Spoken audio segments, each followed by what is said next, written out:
Jodi Sue Huisentruit was a 27-year-old from Mason City, Iowa. She was a reporter and had dreams of hosting a national news show. In the early morning hours of June 27, 1995, Jodi left for work. However, she never arrived. Jodi's possessions would later be found strewn across her apartment's parking lot. She was never seen again. I'm Ed Dentzel, and this is Unfound.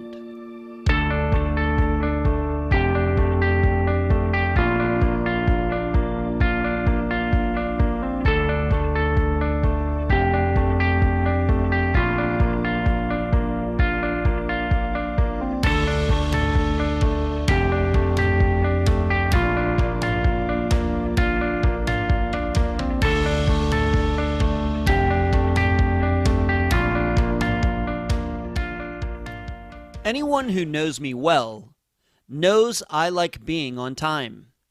In fact, if you watch the live show on Wednesday nights on YouTube, you know it's not uncommon for me to start the proceedings a few minutes early. When I go to disc golf tournaments, I get there well before I have to tee off. I like to warm up a lot more than other players. I like to see how others are playing. I like to get a feel for the atmosphere, the weather, the demeanors of my competitors. And even with this podcast, how many times do I post it before the usual time of 2 p.m. Eastern? I'm guessing more often than other hosts do. Why is this? Why do I like to be early? I think it's mainly because I hate the feeling of having to rush. Like being stuck in a traffic jam when you're 15 minutes away from an appointment that starts in 10. One of the most uncomfortable feelings in the world. But in some cultures, not being on time is accepted. They make plans to get together at 2 p.m., yet nobody shows up until 3, and nobody cares. Even saying that just sounds so strange.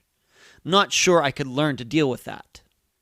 Well, in the disappearance of Jodi Huisentruit, when she didn't get to work on time, a coworker called.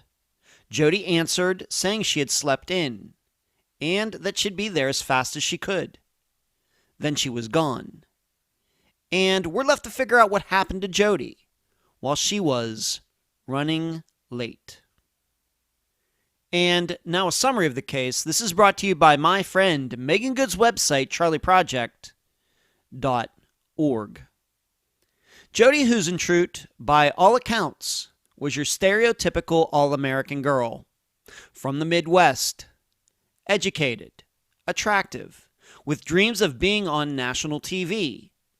And on the way to the top, Jodi found her way to the news desk at KIMT in Mason City, Iowa. Jodi didn't know anyone in the city, but she made friends fast, especially when representing the TV station at many events around town. She loved to golf and water ski, an activity that Jodi enjoyed with John Van Sice, an older divorcee who took Jodi and many other people out on his boat when the weather was nice. Yet things were not totally 100% great. In the months before she disappeared, Jodi made a police report that someone was stalking her. She even started taking self-defense classes. She was getting strange phone calls. In addition, a friend of hers died mysteriously. So, at approximately 4 a.m. on June 27, 1995, Jodi was supposed to be at KIMT to host their morning show, but she hadn't arrived yet. The producer called Jodi, and she answered. She apologized for sleeping in and insisted that she would be there in a half hour. However, the clock went past 5 a.m., 6 a.m., 7 a.m., and still, Jodi had not arrived. The TV station called police to do a welfare check on her. When the police officer, along with Jodi's apartment manager, arrived on the scene, they discovered Jodi's possessions that she would have taken to work strewn across the parking lot next to her car. There were also drag marks from the heels of someone's shoes. A search of the area and Jodi's apartment yielded no other clues. she was never seen again. Jodi's case is, to this point, probably the most well-known disappearance Unfound has covered, other than Flight 370. It was on Unsolved Mysteries in the late 1990s, and there's even a website, findjodi.com, run by experienced reporters and investigators who are dedicated to finding out what happened to Jodi. Yet 25 years later, questions still remain. Number 1. Why is John Van Sice still considered a suspect in Jodi's disappearance when no evidence known to the public points to his involvement? Number 2. Is it a coincidence that a prolific rapist who also had aspirations to work in broadcasting lived just a block from KIMT at the time of Jodi's disappearance? And number 3. What kind of attacker has the patience to sit in an apartment parking lot waiting for Jodi when this person or persons surely knew that she was an hour behind schedule that morning? Jodi's family, like everyone else, knows that foul play happened that morning. However, also like the public, they are not sure who is responsible. The guest for this episode is veteran reporter, missing persons advocate, and contributor at findjodi.com, Caroline Lowe. Unfound News. Did you catch my interview with Dr. Grace Telesco on YouTube yesterday?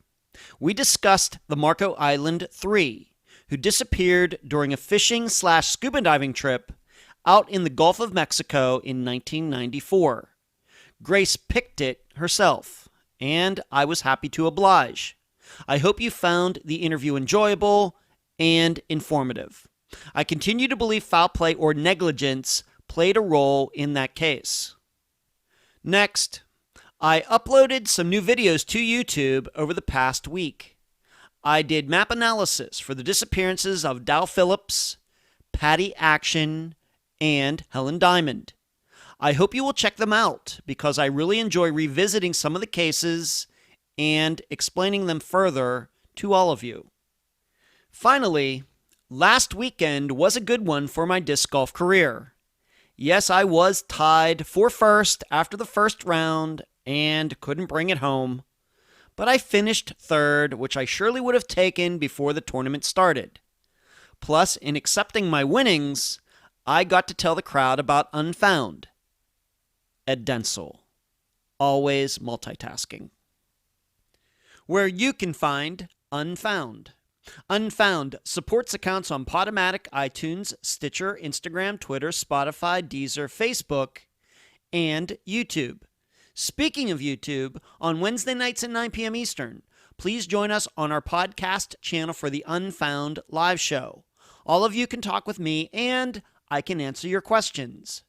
Contribute to Unfound at patreon.com/Unfound Podcast. This week, I need to thank Michael.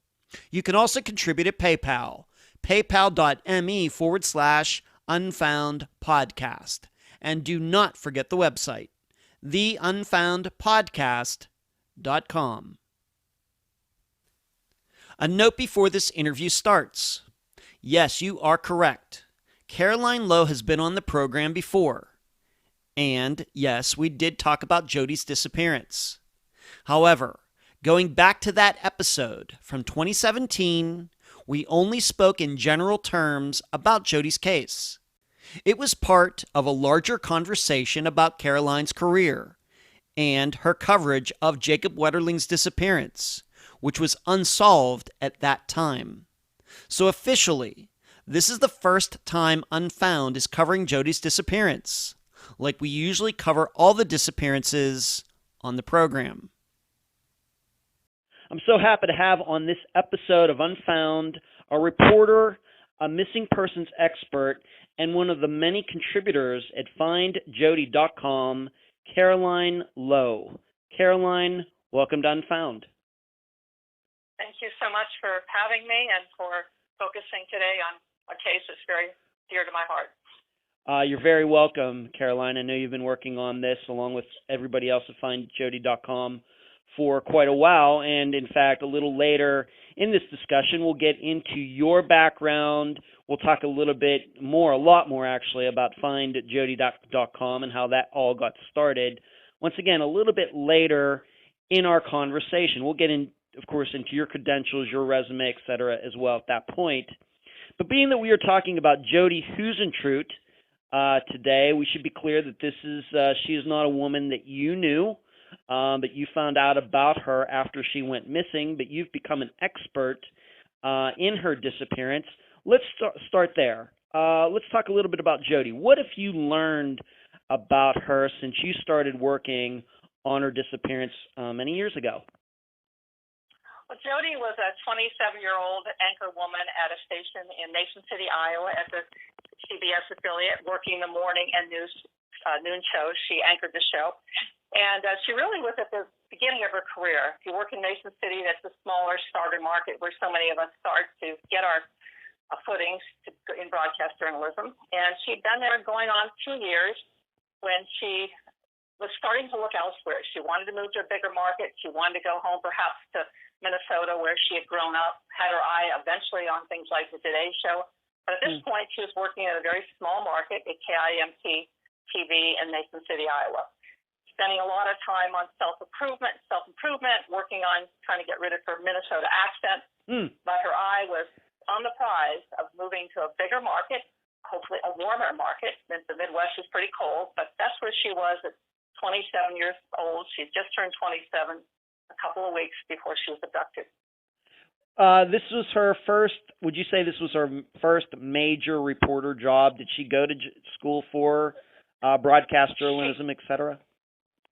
Well, she grew up in Long Prairie, Minnesota, a small town in Minnesota, and she went to college at St. Cloud State University studied communications. Again, her focus was hoping to do anchor work. Unlike my background in reporting, she wanted to anchor shows, and that's what she was doing in Mason City. She'd worked at a couple smaller markets, one in Minnesota and also one in Cedar Rapids. She was now in Mason City, and she was sending out her resume tapes at the time she disappeared to the Twin Cities. She was sending them to larger markets, also with an eye on Arizona and even Florida, some warm spots to move on. She was ready to move on. A little bit frustrated with her career. She was having a great summer. She was out water skiing, just been water skiing the weekend before. By all accounts, what she wrote in her journal, she was loving her personal life, not so happy with things professionally, and anxious to move on. Do you think that she just got these are my words, do you think that she just got a little bored? Things not moving forward fast enough maybe for her? I think a little bit. She wrote in her diary, which we'll go into later, but her personal journal, she talked about her frustration and wanting to move to a bigger market. At that point, she was at a town of 28,000. That's pretty tiny in TV markets. It's where you get your experience. It's where you try to make your mistakes, do your things that don't work out well. You hopefully you get the worst ones out of the way and get more polished. And then hopefully, and her goal, I know one of the goals was to come up to the Twin Cities, where her mom and her sisters and other members of her family could perhaps watch her on TV. But that was a pretty big leap from a tiny market, Mason City, to the Twin Cities, which is about around the 14th market.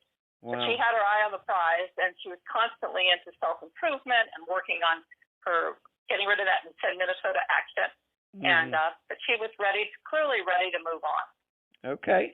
And do you think this was something that her coworkers, her supervisors at the station were aware of? I think some of them were aware of it. I suspect she probably shared it more with her friends. It's not the kind of thing you necessarily do. From my experience, you don't want it out, but it's pretty typical in these smaller markets. You stay for 2 years, maybe 4 years. Now, I stayed at WCCO, where I worked in Minneapolis, for 34 years. That's a lifetime. Wow. That's not very typical. But she was looking to move on, clearly ready, and her contract would have been up in several more months. So she was, they said, sending out a resume tape. In fact, one of the tapes she sent out, and we get into this more later, was the tape she sent out. Sadly, her audition tapes were the very tapes that were used in June when she disappeared for the Twin Cities TV stations to tell her story. Wow. Okay. And when she moved to Mason City for this job, did she know anybody there? Did she have any friends there, or was she basically going in there and the whole city was a stranger to her? seemed like he was a total stranger, but the way Jodi was, she had this real vibrant personality connecting with people and was particularly good on the air. She came across really well as a real caring person. She made a lot of friends. Many of her friends are in the community. She was out all the time doing events, hosting things, appearing at things. In fact, the day before she disappeared, she was at a golf tournament, a fundraising golf tournament for the Chamber of Commerce. And for her, it was kind of a win-win thing because it was representing the station and also doing what she loved. In high school, she was twice at the state Minnesota Golf Championship for high school golfers. She was getting to combine her networking. She was very big on networking and also golfing. Okay. And so she's there. She moves there for this job. She doesn't know anybody there at the time, but like you said, very outgoing, makes friends easily, working in at the TV station, going out, representing the TV station at various events. She's going to get known. She was living by herself. She didn't have any roommates, anything like that. No, she lived by herself in an apartment building about a mile from her station. She was, people would see her at the grocery store. Somebody told me once it would take her an hour to get through the grocery store. Everybody kind of instantly connected with her, more than you typically see. But she was coming into their homes in the morning when she did the 6 a.m. news for an hour, and then again at noon. And people just felt, I think she had that exceptional ability to connect. It's not a skill I have. My strength is reporting. Jodi had that special anchor presence of people feeling like they knew her. So she was known throughout the community in a very short amount of time. Okay. And what you've learned over the last, once again, all the time that you've been working on her disappearance, would you say that she was well respected in her work? Her coworkers, respected what she did, liked working with her, et cetera? I would say so. I think, again, she had no ambitions to do big investigative reporting, and sometimes there's kind of a disconnect between the anchors, people on the anchor track, if you will, versus reporters. But she was known as, she was very clear she wanted to be an anchor. She wasn't after any position to do investigative work. That was never her thing, and she was pretty serious about that. Okay. All right, let's move on to this. Now, I realize that probably Jodi's disappearance, in fact, you and I were just talking about this before we started this interview, that Jodi's disappearance is probably going to be one of the most well-known that Unfound has covered to this point in the past a little more than 4 years. But we're going to approach this as if some people, at least some people out there, are hearing about this for the first time. So we're going to start here, even though I realize that a lot of people who know her disappearance are going to be familiar with this guy's name. We're going to talk about him and all these other issues once again, kind of from scratch. So let's just start some of these things going on in Jodi's life in the months before she disappeared. Let's first start with John Van Sice. That's VAN space SICE. John Van Sice. How did he and Jodi meet? What kind of friends were they? How close were they? What have you learned? John Van Sice was a Mason City man, a corn seed salesman. He was about 22 years older than Jodi, recently divorced. He had met Jodi through a mutual friend. Jodi was with her good friend, Ani Cruz, at a bar in Mason City that was very popular in the community. It's called OP's, so the other place. And they met, and sometime around that time, he got a boat. And Jodi frequently went with her friends and John out on the boat to water ski. And that's something she wrote about quite a bit in her journal in that last month, in June of 1995, talked about going with him water skiing. In fact, just the weekend before she disappeared, she and Ani Cruz and some others had gone up to Iowa City, north of Mason City, and gone out on the water and skied. They went up Friday night, Saturday night, kind of hit the bars, social scene, went water skiing on Saturday. They came back that Sunday. That Sunday is 2 days before Jodi disappeared. By all accounts, she said she had a great weekend. She talked to some friends. She wrote notes about what a great time she had. So he was clearly a major fixture in her life at that point. Later on, stop me if I'm jumping ahead. We'll just talk about him, the situation of them before she disappeared. We'll get into everything afterward. Sure. But so John Van Sice, quite a bit older, so she's in her mid to late 20s, so he's almost 50 at the time of her disappearance. She was 27. Yeah. She just turned 27 earlier in the month. He was 49. one of the main things he did a couple of weeks before she disappeared is he and Ani Cruz, her closest friend besides the co-anchor at Anchorwoman and KIMT, were her people she hung out with. Well, they hosted a surprise birthday party for Jodi. They were the main people who hosted it. That was on June 10th, which was 17 days before she disappeared. And by all accounts, Jodi had a wonderful time, totally surprised, and it was videotaped and a lot of pictures. We've had a number of photos on our site, and by all accounts, it was a really fun time. Okay. Now, as far as John Van Sice goes, these are the questions that I have to ask, being that I'm the host of the program. In your opinion, or what you've been able to find out, once again, reading Jodi's diary, were Jodi and John an item, or were they just close? What do you think? There's nothing in the diary or in my conversations with Jodi's friends that lead me to believe that Jodi had any kind of romantic interest in John Van Sice. She described him as more like a father figure, and at times he was quoted as saying it was like a father-daughter relationship.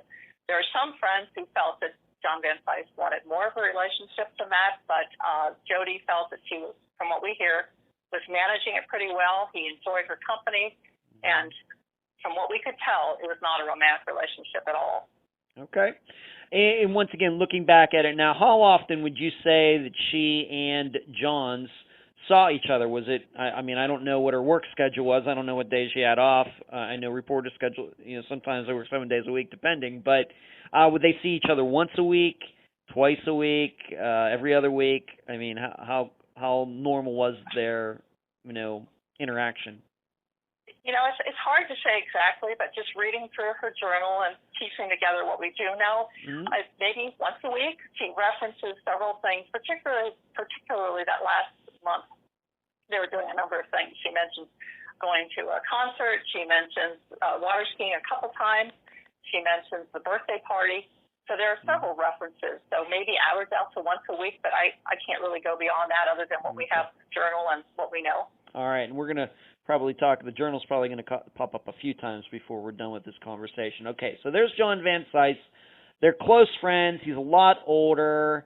Maybe he's interested in her. She's not interested in him, but they do hang out quite a lot. But it seems, at least some of the times, it's not just those two together. There are other people there as a group. Exactly. Right. Very rarely do we have any indication of just the two of them. It seemed like it was mostly, I'm going on this water skiing trip with Ani and some other friends. And it's a group thing. Her friend Tammy Baker, who was on that water skiing trip, there weren't a lot of references to just John and I went here, John and I went there. Okay. It was a group thing. Okay. All right. So let's move on to this. There was also a report, once again, in the months before she disappeared, that she had gone to, I guess, the Mason City police, stating that she felt she was being stalked by somebody. Have you seen this report? And what does it say? Yes. My understanding is that there's like a discrepancy between what people believed was in the report and what actually is in the report regarding the color of a truck, etc. Maybe you can explain that. And I'm glad you asked that, because there's been so much confusion and inconsistencies over the years. We just recently at Find Jodi, through a public records request, decided, let's go ask for the report, and we got it. The report described, it happened in October, just under 9 months before Jodi disappeared. It said, Huisentruit requested to talk to an officer in reference to a subject who was following her driving a small, white, newer pickup. And the description of the case is suspicious subject. That's all that's there. There's no follow-up report that we can get our hands on. Subsequently, after this was back in October, then after she disappeared, locally, the police were telling people that it had been a black truck, and for years it had been reported as a black pickup truck. In 2006, Josh Benson and Gary Peterson, who co-founded Find Jodi, were interviewing Lieutenant Ron Vanderweerd, who was subsequently a lieutenant, but who was the officer who responded to the call and said, no, it's a white truck. All those years it was being called a black truck. So we learned it was a white truck. Well, even since then, I've seen interviews where the police in Mason City have called it a black truck. But the first report, black and white, from Jodi, is it's a white truck. And that's become a subject of a lot of speculation and discussion with investigators I've talked to elsewhere. Other websites said they wondered if more should have been done with that. The fact that Jodi when you're in TV, you have a lot of people stare at you, maybe make you uncomfortable. The fact that Jodi took that extra step to call the police to report it, she was spooked a bit more than average, I'd say. And you wonder if there should have been more of an effort, frankly, to track down a white pickup truck. Not at the time, because maybe it wasn't that big a deal, but after Jodi was abducted, it would have been interesting to hear an appeal for anybody with a small white pickup truck that might have any suspicions or questions. But in any case, the black and white police report says white pickup truck. White pickup truck. White pickup truck. And nobody's ever been arrested or caught or solved, but a white pickup truck. Okay, so is this a situation, once again, if the report says, if you know, because I don't know, was this a situation where she was walking in the truck, or she was driving home and the truck was following her? What were the actual circumstances? Well, the only information we have, because there's no follow-up report or any more details, but what we had from Lieutenant Ron Vanderweer, who's now retired, he was the officer who took the call. He said that basically she was out with a friend and she was kind of spooked by somebody staring at her. So he gave her some tips on protection, self-defense kind of things, and but nothing came of it. Just somebody staring, didn't get a facial description, no license plate as far as we know, just somebody who spooked her enough to call the police department. Okay, so this, once again, this is just an example for you, Caroline, and the listeners.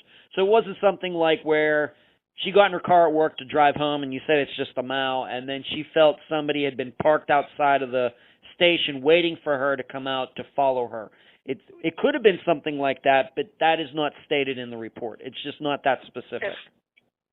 Exactly. And subsequent to after I got the report from the police department a little over a month ago, I interviewed a couple who did self-defense training, provided her some self-defense training in March, just before she disappeared. And she told one of the people who would do the training that she felt that she'd been followed. So it sounds like there was a sense, no more police reports were made, but from talking to her friends, talking to these people who gave her some self-defense tips in March of 1995, so I think she kind of had a sense that there might have been something beyond that October, but we don't know for sure. Okay. And I know we're going to talk about the journal a lot more a little later specifically, but anything in her journal about this stalking incident that you've seen? If there was anything mentioned, we didn't see it. It's an 84-page journal, which we'll talk about later, but there's no reference in her journal to stalking. Okay. Or the truck incident. All right. That we have seen. We only saw a few pages that the newspaper printed, but we didn't see anything published about it. Okay. Let's move on to this. We've already talked about John Van Sice and how it sounds, at least, that the two were friends. Maybe John Van Sice wanted something a little more romantic. I'm not sure that we'll ever know, although he's still alive. But explicitly, did Jodi have a boyfriend? Was she dating somebody that, there was a romantic interest?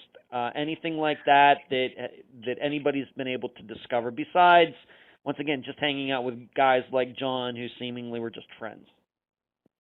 From what we can tell, not at that time. There were some occasional dates that her friends have shared with us, and she alludes a little bit in her journal to some things, but it seems like she had one steady boyfriend when she was much younger, but when she was in Mason City, there was no central boyfriend. It seems like she was hoping to meet somebody, but there's nobody she identifies as a boyfriend in her journal, right, or to her friends. And on one hand, it might be a little surprising, being that she was very popular, attractive, outgoing, etc. But on the other hand, because I think there's a lot of qualities that guys look for, but on the other hand, if she was looking to get out of Mason City soon, then maybe she might have been thinking maybe it's not good to get wrapped up with anybody at this time, being that she, wanted to leave anyway. And combined with a not very socially appealing schedule, if you will, she'd go to work at 3 a.m, get off at 12:30. That's not a great Monday through Friday schedule. Right. Going to bed 8 o'clock at night. It's not a great way to meet a lot of people. Frankly. Right. That's another factor as well. Okay. So we just have to understand, even though she had a lot of desirable qualities, a lot of great qualities, that seemingly no romantic relationships in her life, not just at the time of her disappearance, but even in the months before. Okay, let's move on to this. Now, this is something that I know that I've read in a few different places, maybe even on findjodi.com over the years, because I've been going to findjodi.com for a long time now. But is it true that she, we know in the morning that she disappeared she was late, but was this something that was common? Did she have a habit of being non-punctual? Is this true? It's hard to say. Amy Coons, who was the morning producer that morning, who went on to anchor the show because Jodi didn't show up for work, she said that Jodi was late maybe once a week. That was a surprise to the news director, to the general manager. They certainly were not aware of it. But that doesn't totally surprise me, frankly, from having been in management at a small station out here, that there's a lot the management doesn't know. And with these kind of awful schedules, I think sometimes they look out for each other. And it doesn't really surprise me that much that there might have been some prior tardiness. Okay. Well, that, I have to tell you, once a week sounds considerable to me. Does that sound true? That doesn't sound very. I'm not trying to judge her. I'm just saying that doesn't sound very professional. I guess what we're trying to set up here is once a week sounds almost common that she was late. So maybe on the morning that she disappeared, which we'll eventually talk about, she was late as well. So it could have been part of a little bit of a pattern. Could be, but again, the first anybody heard of this was after Jodi disappeared, and it's from the person she was producing with, that her bosses did not know, so we don't have any other documentation or whatever of that. All right. I guess what you're also saying, I'm not going to say, you may not say it, but it very well may be that this other woman might be exaggerating. I don't know, or maybe they looked out for each other. I mean, I've seen that, frankly, and because you got a couple of young people working these shifts, and they said they're brutal, but we've never had anything close to her missing air, and that's what we'll get into later. But the fact that Jodi didn't make air was huge. Right. You don't miss making the air. Right. Of course, we'll get into that. Okay.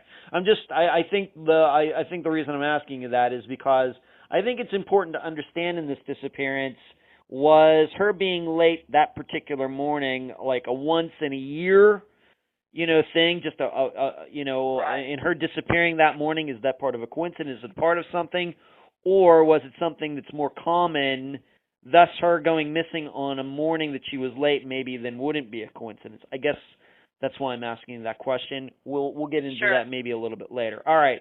And the final thing about these things going on in her life before Jodi disappeared is her car. Her Miata, Mazda Miata, and she had just gotten it not long before she went missing. Just the generalities of how she got this car, how she bought it, and that, if you know. Sure.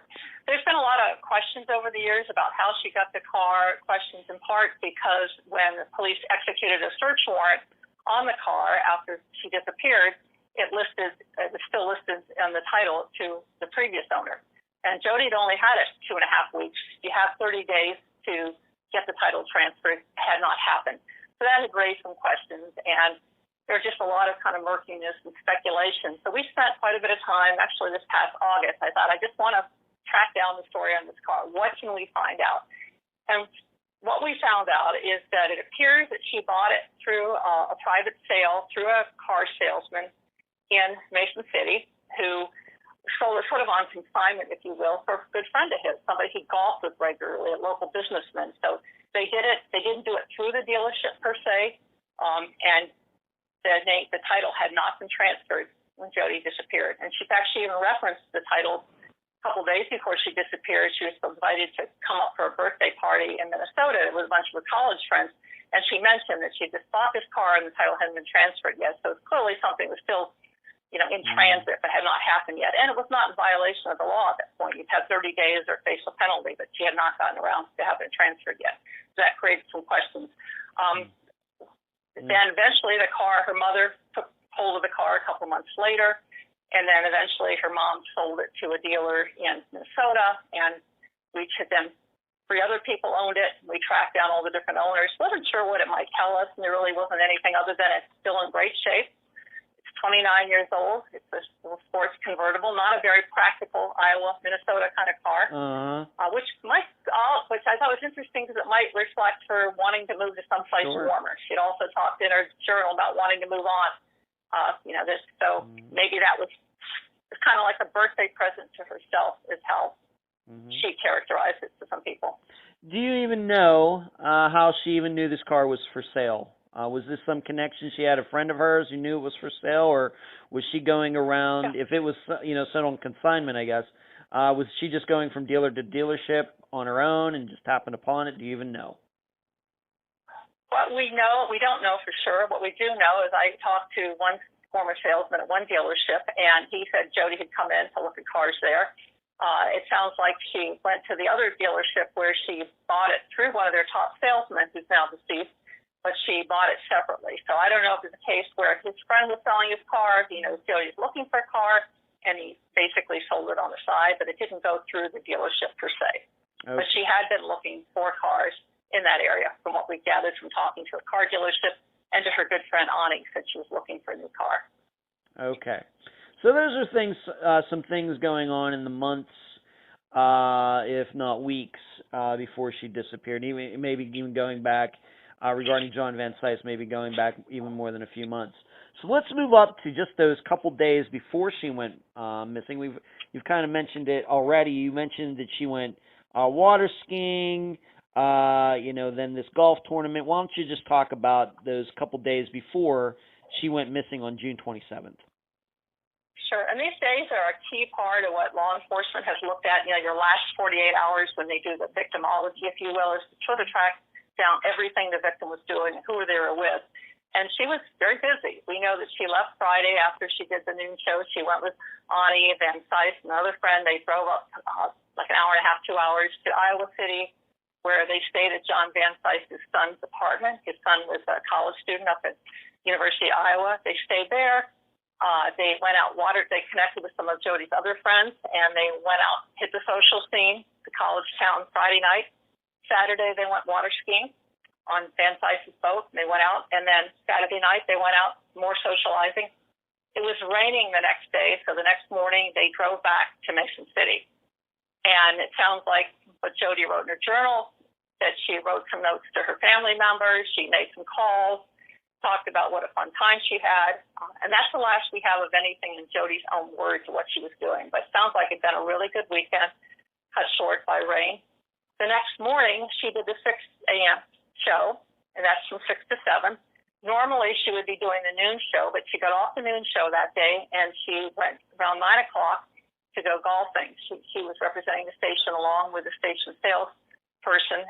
She connected with 2 local clients of theirs, and they were part of a charity golf tournament sponsored by the Mason City Chamber of Commerce. We know that she was not at the main golf course, the Mason City Country Club. She was at a spillover one, if you will, because they had such a big turnout. Spent most of the next couple hours, they're pretty much just sitting by the clubhouse. It was raining, it was muddy. Mid-afternoon, she went home and changed. She said she didn't want to look like a drowned rat. I think Jodi was very conscious about representing the station well, a good appearance, where I'm told everybody else was pretty muddy and a mess. She went home and changed, came back mid-afternoon, socialized some more. I talked to many, many people who were with her that night, people who sat at her table. She seemed to be in very good spirits. Then shortly before 8, she left to go home because she was going to be anchoring the news the next morning. Mm-hmm. And what we know from there is, and this is from police and the records, she made a phone call at 8:24 to a friend, Kelly Torgerson, in Mississippi. Kelly wasn't home. She talked to her husband, seemed in good spirits. What we don't know after that is where was Jodi between that time and when her producer, Amy Coons, called around 4:10 to say she was about an hour late for work. So we don't know what happened in between, and I don't know if you want to get into this now. But I do want to get into this right now because, okay. Of course, there is stories out there, many, but obviously what you're saying, it's not proven, is that John Van Sice has stated that she went over to his house that night to watch the video from this birthday party that you've already mentioned, right? Right. Correct. Okay. So what he said, please. He says that she came over, don't know exactly the time, but she came over that evening to watch the videos. This would have had to have been after that phone call. There's just no way time-wise it would work from shortly before 8 to 8:24 when she made the call to go watch the video.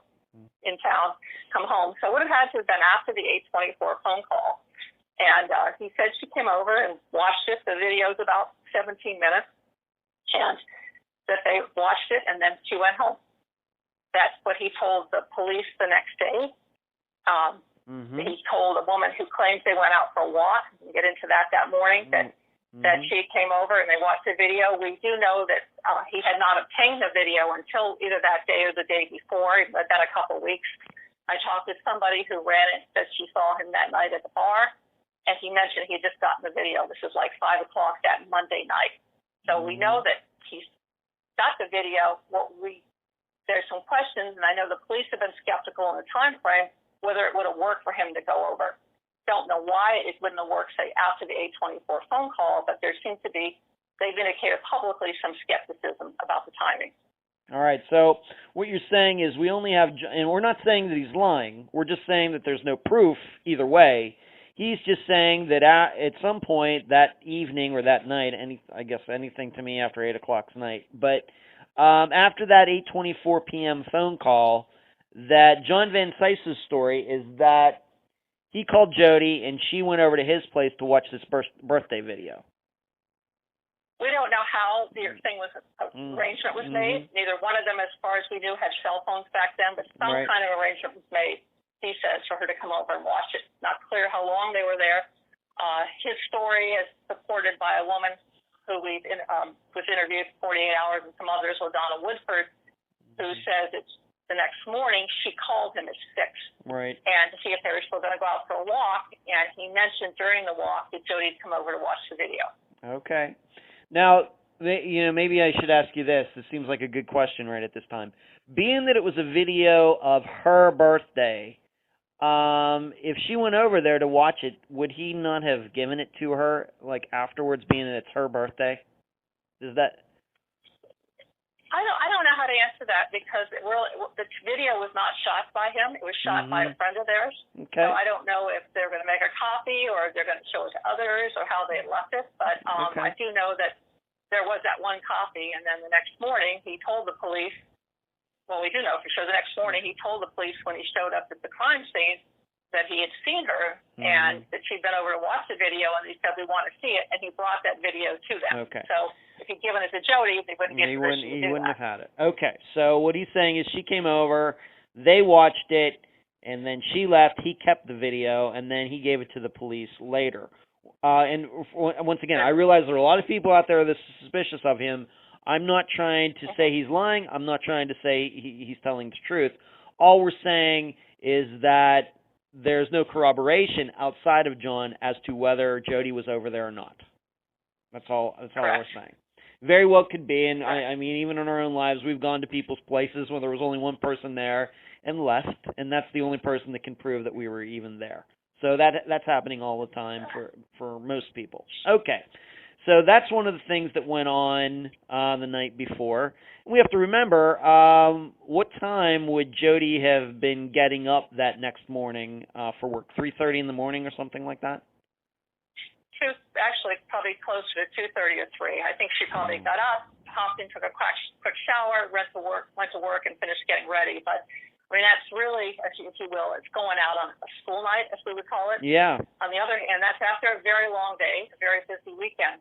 The other side of that is, I know from talking to Robin Wolfriend, her good friend, who was the evening co-anchor, that sometimes they would go out in the evening. So, if you just look at it from who's going to go out on a Monday night, well, that happens sometimes. Right. But it did mean doing it after a very long day and a busy weekend. Right, and I guess what I'm also saying is if she did go over to John's after this 8:24 phone call, then say she goes over there the minute the video is 17 minutes long, she might not get back home until 9:30, and then she's getting up 5 hours from then, 5.5 hours from then. Correct. Okay. Right. All right, that'll be something for the listeners to think about. Okay, so we don't know what time Jodi got home if she went to John's, and we just have to once again remember that she would have been getting up very, very early. All right, so now we come up to the day, June 27th, 1995. It was a Tuesday, and what goes on at the TV station that morning? Of course, when Jodi doesn't show up when she should at whatever time she is usually there. What goes on? Well, in this small market, very few people are working. It was pretty much Amy Pruin on her own, who was the assistant producer, putting the show together, waiting for Jodi to come in, because Jodi would also help write and produce the show and then be the talent, if you will, in front of it. And when she's not there, a little after 4 o'clock, Amy calls her, and she said that Jodi was clearly asleep. She woke her up, and Jodi said, "What time is it?" She told her, and she said, "I'll be right in." So that's about 4:10. The thinking is that it was probably about 4:30. If you allow her to take a shower, grab her stuff, get out the door, it's probably about 4:30 when she was heading out the door. Okay. And basically only 10 seconds from her building to the car. So this is a very tiny period here. Mm-hmm. Okay, and what happens, we'll get into what, they found, but what happens, so she calls at 4:10, Jodi's not there, and how long do they wait again before they call Jodi again? Amy tries her again about an hour later, if I recall, and then Amy, mind you, is crashing to get the show on the air. She's not only having to put it together, write it, produce it, she's going to have to be the front on it because Jodi's not there. So she's doing all this. The show goes on, the newscast goes on at 6, goes on for an hour. It's over at 7, and shortly after 7, Amy saw a coworker walk through the studio, and she asked him to check on Jodi. He contacted the police department. And mind you, Amy said later she didn't think anything serious had happened to Jodi. She thought she probably had fallen back to sleep, or worst case, maybe fell in the shower. But she's not suspecting anything like an abduction or anything like that. Mm-hmm. So he called the Mason City Police at 7:13 to make a welfare check. They dispatch an officer right away. And they get there, I believe, 7:16. They first go to her apartment. Officer goes with the building manager. Nothing looks in this. Jodi's not home. Nothing looks really out of the ordinary, except one thing we can go back to. And then they go down in the parking lot, and it's clear sign something really bad has happened. Jodi's personal belongings, including her red high heels, earrings, hair dryer, are spread on the parking lot. There are signs of drag marks. It's been raining, drag marks on the ground leading away from her car. Her mirror is bent a bit. So there's clearly something had happened, and there's a bent key. So instantly, all the top brass is called. The police chief, everyone in this town of 28,000 is on the scene for somebody so high profile who's clearly missing. Right. So what you're saying is it would have been the first officer to be on the scene. And do you know that officer's name, Caroline? I have it in front of me here. It's George Miller, I believe. All right. So yeah. Officer George Miller shows up. Goes up, I guess, to the apartment first. Of course, nobody answers, and it's not until they go back down. He goes back down to the parking lot with the building manager that they happen upon her car and all these things strewn all over the ground, and that's when everybody is alerted, that something happened there. Right. We don't know the exact sequence. They haven't laid it out, but that's what it sounds like how it went down. So nothing looked amiss. Only thing that later they talked about that looked amiss, perhaps, in the apartment was a toilet seat was up, raising questions. Right. We'll certainly talk. In the apartment, things look fine. Mm-hmm. Right. And so we'll just go into that right now. So the investigation starts. They figure out that this red Miata is Jodi's. They see all of these items strewn in the general area of the car. This key is bent, possibly showing some signs of violence there. And so the investigation starts. They start looking for her. And what did they do? Did they put out an all-points bulletin, be on the lookout? And is it the building manager who allows them into the apartment, since I'm going to guess that it was locked? That's what she told us. Rose Tobin said she let them in. They're putting the word out internally, and then they didn't go public with it till, I believe, about 12:30 that they went out as a missing person, because they weren't totally sure what they had, even though, looking back, I don't know how you could think it was anything but signs of something violent, a struggle. What's interesting with all those hours that passed, nobody in the apartment complex called anything in. Nobody noticed it. It's kind of hard to imagine they wouldn't, but nobody called anything in. That's right. I have to admit that that's crossed my mind as well. So, being that you set up this timeline, it would make sense that, let's say she was outside at 4:30 when this abduction happened. The police don't show up until almost 7:15, so that's almost 3 hours of all those items sitting in the parking lot, and nobody called and did anything. Anybody else that was going to work that morning. Right. And on top of that, it's 3 hours. Whoever took Jodi is getting away with it. If Sure. Knew Jodi. Well, of course, yeah. Or a person who had targeted her, they knew that she had to be on the air at 6. To not make air is huge. It's a cardinal sin in our business. That would have they would have had to expect that all the lights and sirens would have been going off. They never could have imagined they'd get a 3-hour window to get away. Right. Well, you're probably right. Yeah, that's a good point too. Thank you. So, all right. So the investigation starts. Her apartment. They go inside. The only signs of violence are out the outside near the car. Nothing inside. Nothing. No, her bed looked partially made.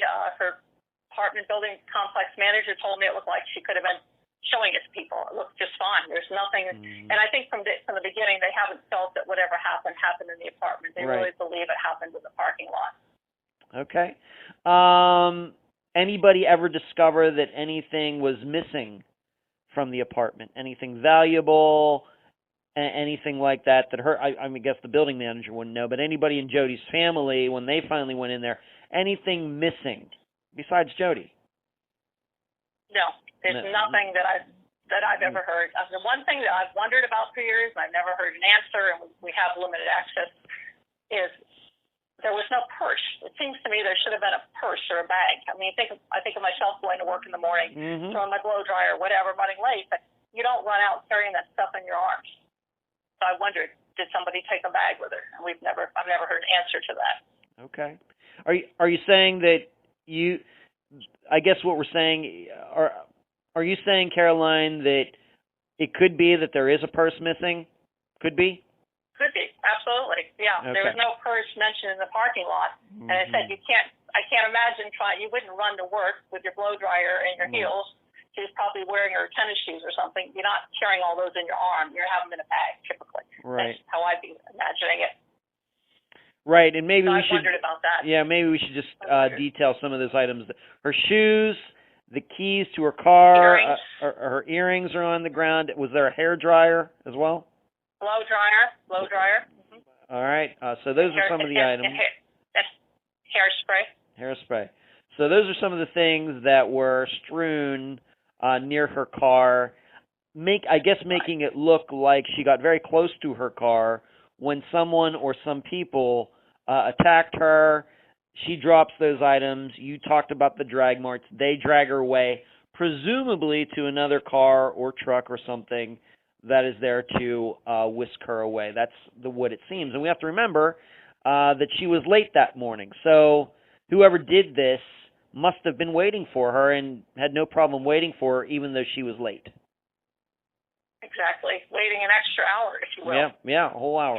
Which is something I think we'll talk about before this is all over, before this discussion is over. Okay.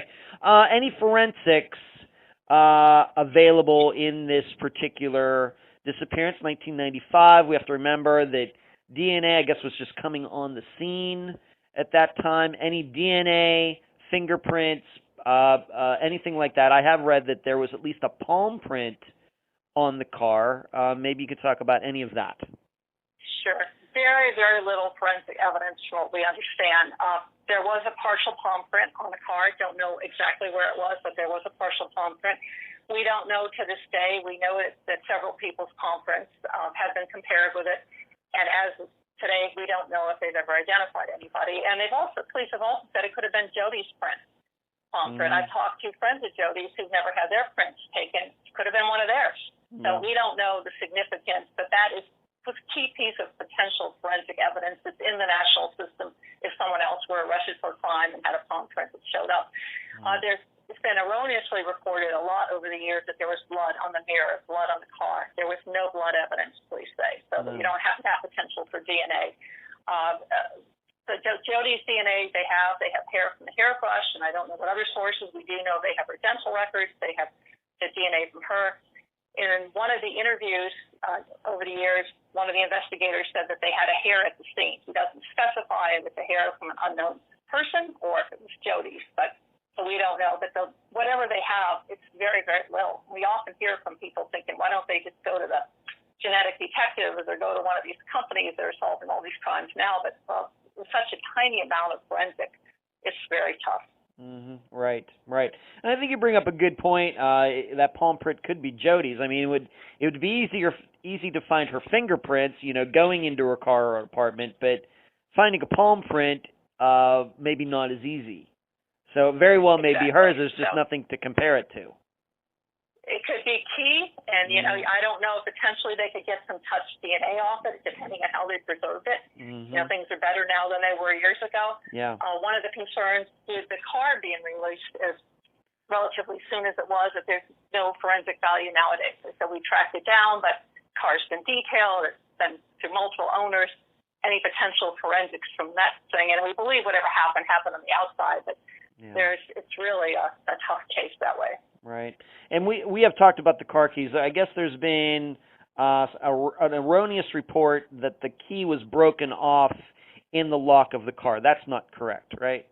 That's not correct. The bent key was on the ground, and there's a little confusion about where the rest of the keys were, but there's a bent key. We even have a photo of it that police released many years ago of the key on the ground. Okay. So clearly a sign of a struggle, and they believe the way the mirror was bent, that it seems like Jodi was probably ambushed from behind. Whether it was somebody where she didn't see him coming, whether she was first approached talking to somebody that maybe she was comfortable with, and then it happened. We just don't know what the dynamics were that happened, but it had to have been really quick, given how close her car was to the building, the tiny window that person had to do what he did. I don't have this in the interview. All the listeners know that I do all of these interviews, with an outline, so the guests all know what we're going to talk about in the order in which we're going to discuss things. But I don't have this on here, but it just occurred to me, once again, something that I've read about, but I want to just run it by you. Is it true that there might have been an ear witness who might have heard Jodi that morning yell out somebody's name or something like that, or is that just some internet rumor? Well, both maybe. We've heard inconsistent things if there had been a name called out. We've also heard reports of a scream. Several people said they heard a scream around 4, but nobody called police. I also know that when I interviewed the apartment building manager, she said she kept yelling. She was knocking on the door, Jodi. I mean, it could have been her voice. Oh, okay. Saying it, but it's not. It's never been firmly established. But it's certainly been out there as one of the things people have said after the fact. Right. Okay. Great. Let's move on to this. So she's missing.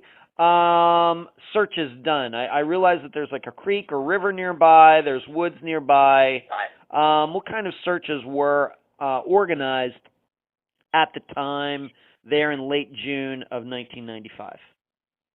They did about everything that you'd expect. The FBI, the state DCI was called in. They had canines. They searched the river area nearby. There had been a camping ground where there had been a Civil War reenactment thing going on. They went and checked all the people they could find that might have been there. Part of the search included trying to track down everybody who lived in the apartment building, people who might have been visiting, even though I will tell you I talked to people, including a man who was visiting who was never interviewed. So I don't know how complete that was. They did ground searches, air searches, water, but nothing produced anything. Okay. One of the more kind of interesting things, a couple of witnesses, the people who live in the building, told me that they shared with police. I don't know if it produced anything, but in the the days leading up to Jodi's disappearance, there were beer cans on the edge in the parking lot in the spot where you could see Jodi's apartment. After Jodi disappeared, they weren't seeing them anymore. Now, was that something where somebody just didn't want to be around anymore because the cops are there, or could there be any connection, anything? Yeah. Don't know, but it showed how, and one of the people I talked to said he went to work off in the middle of the night. So it would be very easy to see Jodi. Her apartment faced the parking lot, lights on, comes down the stairs. She was such an easy target. Okay. Great. So these searches done really, I guess regarding the searches, they're just looking around. They really didn't have any place to look. They're just going the general area. Right. And the one thing we've never heard, like I covered the Jacob Wetterling cases we talked about around the same time Jodi's been missing. One of the things I know they had is I interviewed the canine officer who was able to detect the scent with Jacob Wetterling in Minnesota, the 11-year-old boy who was kidnapped and murdered. And you could see exactly where the scent stopped. And they also had things they were able to get shoe prints from the gravel from where the person that subsequently connected Danny Heinrich, who murdered Jacob, to the scene. I don't know if they had any of that in Jodi's. I've often thought about that since Jacob. You know, you have the stilts. Could they have gotten a shoe mark of any sort? Do they know if she went to the left? Did she go north or south? We don't know what the canines or what they may have picked up on. They've never shared that. We've never heard. Right. Okay. So they did some searches, but to your knowledge, except for those items that were found around her car, no items of hers were ever found in any search anywhere in the last 25 years. Not that we've heard of, or her family's ever heard of, as far as we know. Okay. We've talked about it a few times, but we're going to talk about it a little bit more now. Jodi's journal, we've talked, once again, you've mentioned it a few times. Helpful at all. You know, we've already talked about how she filed a police report regarding being stalked, but that was months before she went missing. Anything in there that gave the police any leads? And then maybe you can talk about how this strange story that developed many years later regarding her journal. Sure. The journal was released, sent anonymously to the local newspaper in about 2008. And one of the things that really stood out to me as I read the journal is what's in there? What are we missing? There's a lot about John Van Sice. There's a lot about her career frustrations. But there's nothing talking about her concerns about him, trying to get out of the relationship, as we've heard from some. And if it's in there, you know, we only know what the few pages they chose to put in the paper of the 84 pages that were in the diary, but there's nothing that points to any concerns that we see. So I keep wondering what prompted this person to mail it to the newspaper. What message is there that maybe we're missing? But there's nothing that jumps out other than I think I expected to see more about maybe I'm trying to withdraw from this relationship with Van Sice, or I'm trying to find a way to get out of this or something. But she clearly was loving water skiing and having a good time, raved about her birthday party, raved about her friends, talked about her frustrations and wanting to move on to a different market. But this journal, though, somehow ended up in somebody's hands who shouldn't have had it at home, and we eventually found out who sent it to the paper. Maybe you can talk about that. Yeah, it was very bizarre when it was published, and then the police announced they were going to crack down because this was a copy of evidence. And that's a huge thing that you do not want leaked in the middle of an investigation. And as it turned out, we don't know exactly how it developed, but they eventually found out that the former police chief's wife had mailed it to the newspaper. She had worked there several years earlier. She'd mailed it anonymously to a reporter there. Don't know the motive to this day. They subsequently decided there was no basis for charges. They said her husband had inadvertently brought it home when they were moved out or something, but certainly raised a lot of questions, like how do they control their evidence, and how do you protect things so something like this doesn't get out that way? And that was a very significant piece of evidence that wound up in a newspaper. I tried to reach her the past year because I kept thinking, what was she doing? Was it just giving a scoop to somebody's place where she used to work, or was it something more? And I called her and she hung up on me. So she's not told anybody what the reason was. We don't know. So the police chief of Mason City at the time of Jodi's disappearance had her journal at his house. The one who had it was not the one who was chief at the time. This was a subsequent Chief Ellingson. Okay. But there have been 4 chiefs, including the first one since Jodi disappeared. This was the second one. Second one. Okay. So he had it at his house, and is it then that is he still alive? Did he die before anybody could question him why the journal got in his house, or what?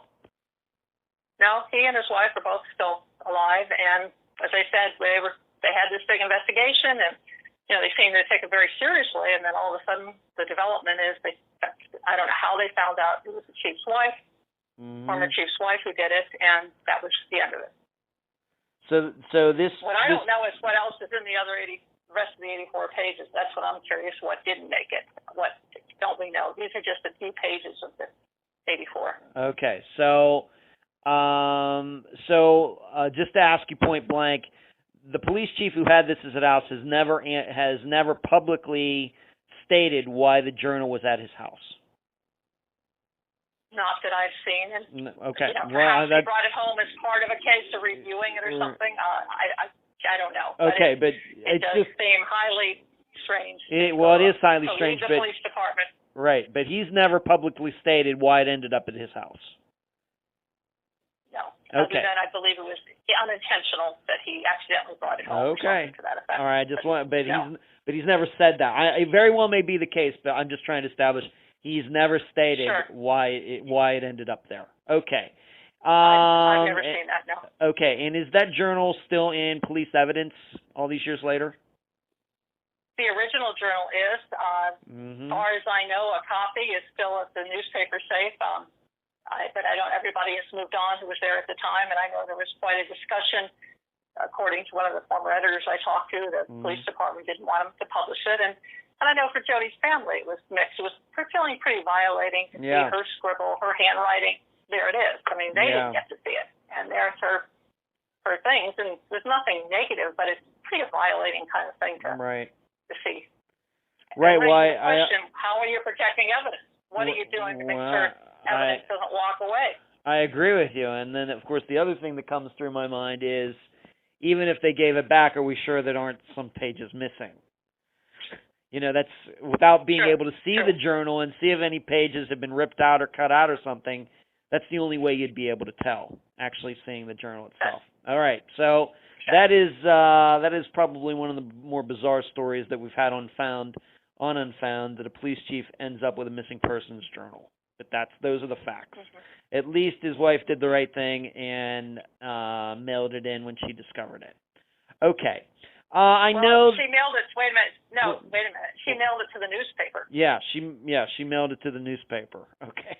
I mean, Okay, you're right. That is a little different. She mailed it. At least somebody got it, I guess.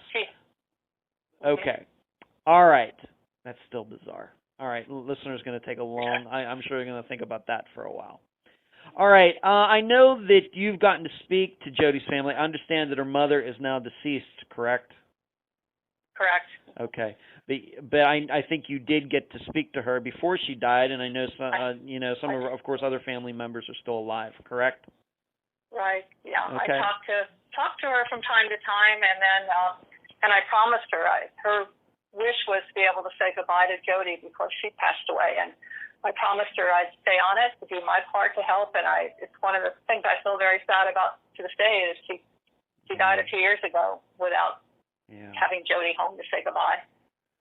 I know that feeling too, Caroline, regarding some of the people that I've on the program who've passed away since they've been on the program. I feel the same way, for sure.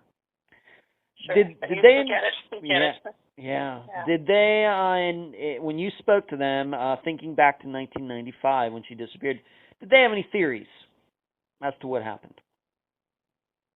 I think they were conflicted. Certainly they knew that the police had been focusing from the beginning on the older friend, and I think they certainly wondered about that. If you talk to her sister in more recent years, Joanne Nathie, her older sister, who is the family spokesperson, one of the things she said recently is, you have to keep an open mind. It could be somebody you least expect. And I think that nails it. I think we've learned enough from enough other cases that you can't, until you see evidence, you can't get lost in anybody. So I think one of the awful things they live with, though, is anytime there's a new case where somebody might have a connection to Iowa, it sounds similar, they go through this whole thing of could it be, and then play these horrible scenarios of did Jodi connect with somebody like this? I mean, there's no good scenario for Jodi, but it's not knowing and all the different ones that pop up, it's horrible. It's with them all the time. So painful to see what they go through. Right. Okay. Let's move on to what I usually call the rest of the case. We're going to get into a little bit more of the fine details and some things that have happened since, and maybe even some items that may or may not be connected to her disappearance. First of all, let's start with this. Police in those days or weeks after Jodi disappeared, they came across a possible witness regarding a white van. What did this person say? Right. That actually came, I believe, within a day or so of Jodi's disappearance. He said that he saw a white van, I believe an Econoline van, in the parking lot when he was on his way to work around 4, shortly before 4 in the morning. That van has never been found. No one else has put that van in the parking lot. So we just don't know what to make of it. But he is sure, he says he knows vans, and he's sure he saw the van in the parking lot. And police spent quite a bit of time putting out pictures of a van that looks like this type of thing. Yeah. It's still one of the missing pieces, the unresolved pieces. Now, the manager of the apartment building feels it had to be a newspaper delivery. Well, if it was a newspaper delivery, I think they could have cleared that up sooner. Yeah. But she doesn't remember. She looked out. She doesn't remember seeing it. She remembers hearing something at one point, another car. She never remembers seeing it, but could have been gone by the time she looked out, too. Okay, so, and once again, we've covered enough disappearances on Unfound to know that sometimes eyewitness accounts are not very reliable, but what you're saying in this case is they found this guy like a day after Jodi disappeared, so his recollection should be pretty good. He should be very unlikely to get the morning wrong or anything like that. Right. No, he came forward pretty quickly, so this isn't like way down the road or somebody's relative told somebody, as we often see. Right. He came forward, and he's been pretty consistent, and he's done a number of interviews over the years. And he's sure he saw a white van around 3:50, I believe, in the morning. Do you know if he stated that this white van was parked in a place that was near Jodi's car? I don't know. I've seen aerial photos of Jodi's apartment complex, but it doesn't come to mind right at this second. Did he ever say whether this van was near her car? I don't believe it was right near. Jodi's car was parked way farther into the parking lot. I believe it was closer to the entrance. I would have to refresh to be sure, but he was sure as he was driving down Kentucky, where the building is, that he saw a mid-'80s model white Ford van. Okay. Now we have to remember, going back to the stalking report that she had filed earlier that year, that she did talk about a white truck. Now, to me, a van and a truck are two different things, but maybe to somebody who's not into vehicles, they might be the same thing, just a big white vehicle. Is there any chance... That's actually... Please. Go ahead. Please.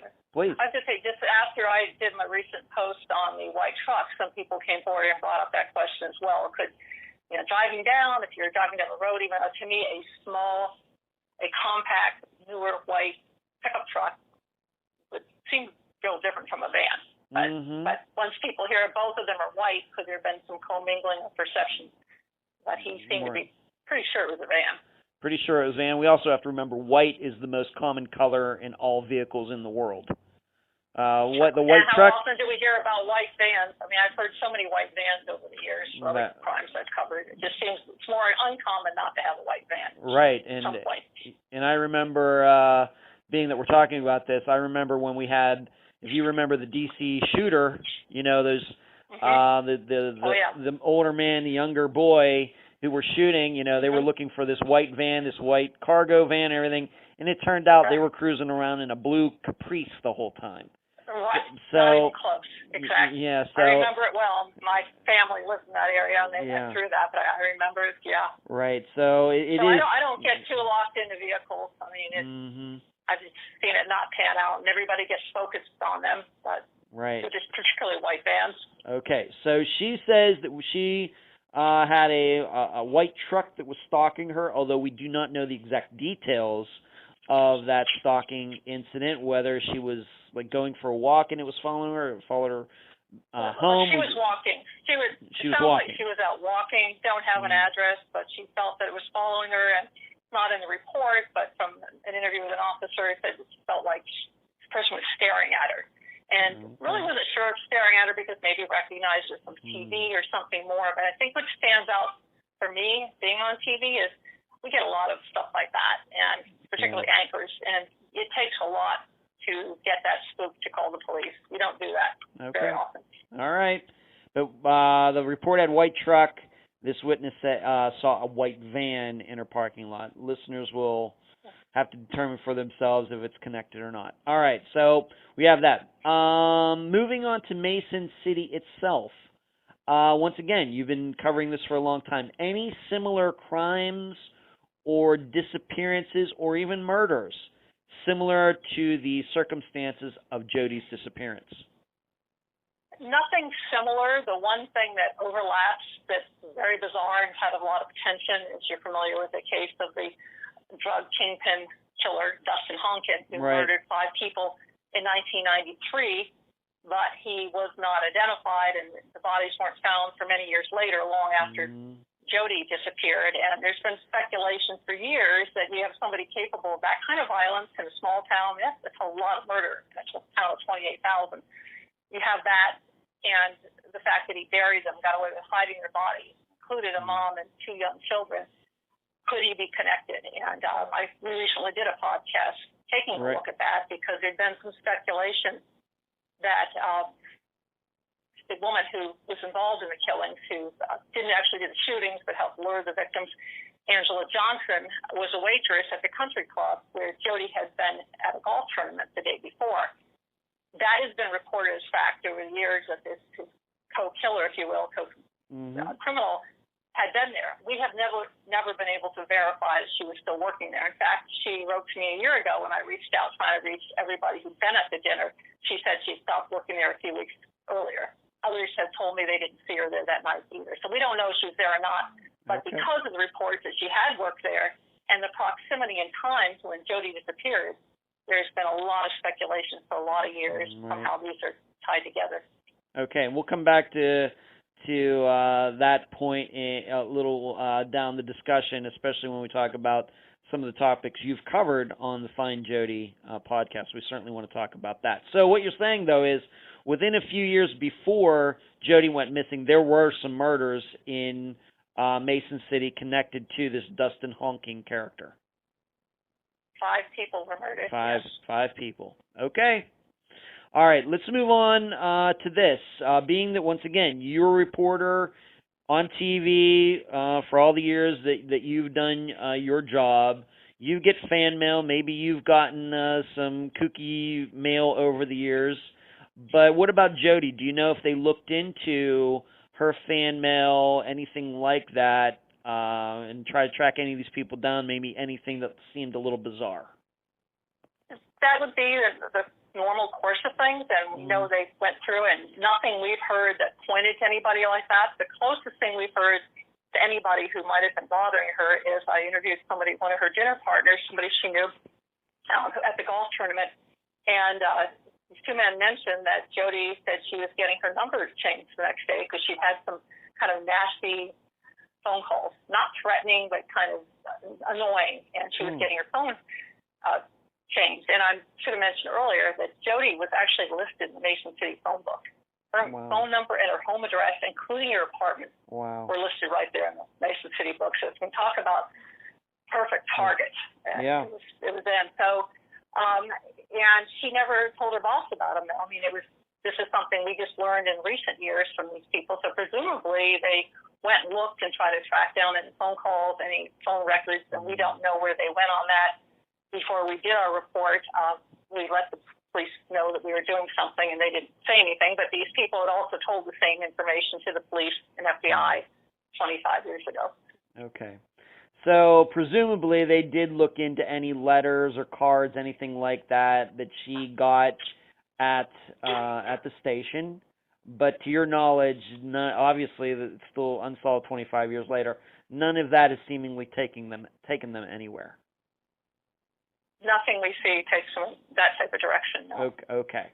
All right. And yes, it is bizarre that her being a public figure would have her address and phone number and book. Those were the days, right, Caroline? Very, very different times. Very different times. It's almost like looking back at the 1950s now, kind of.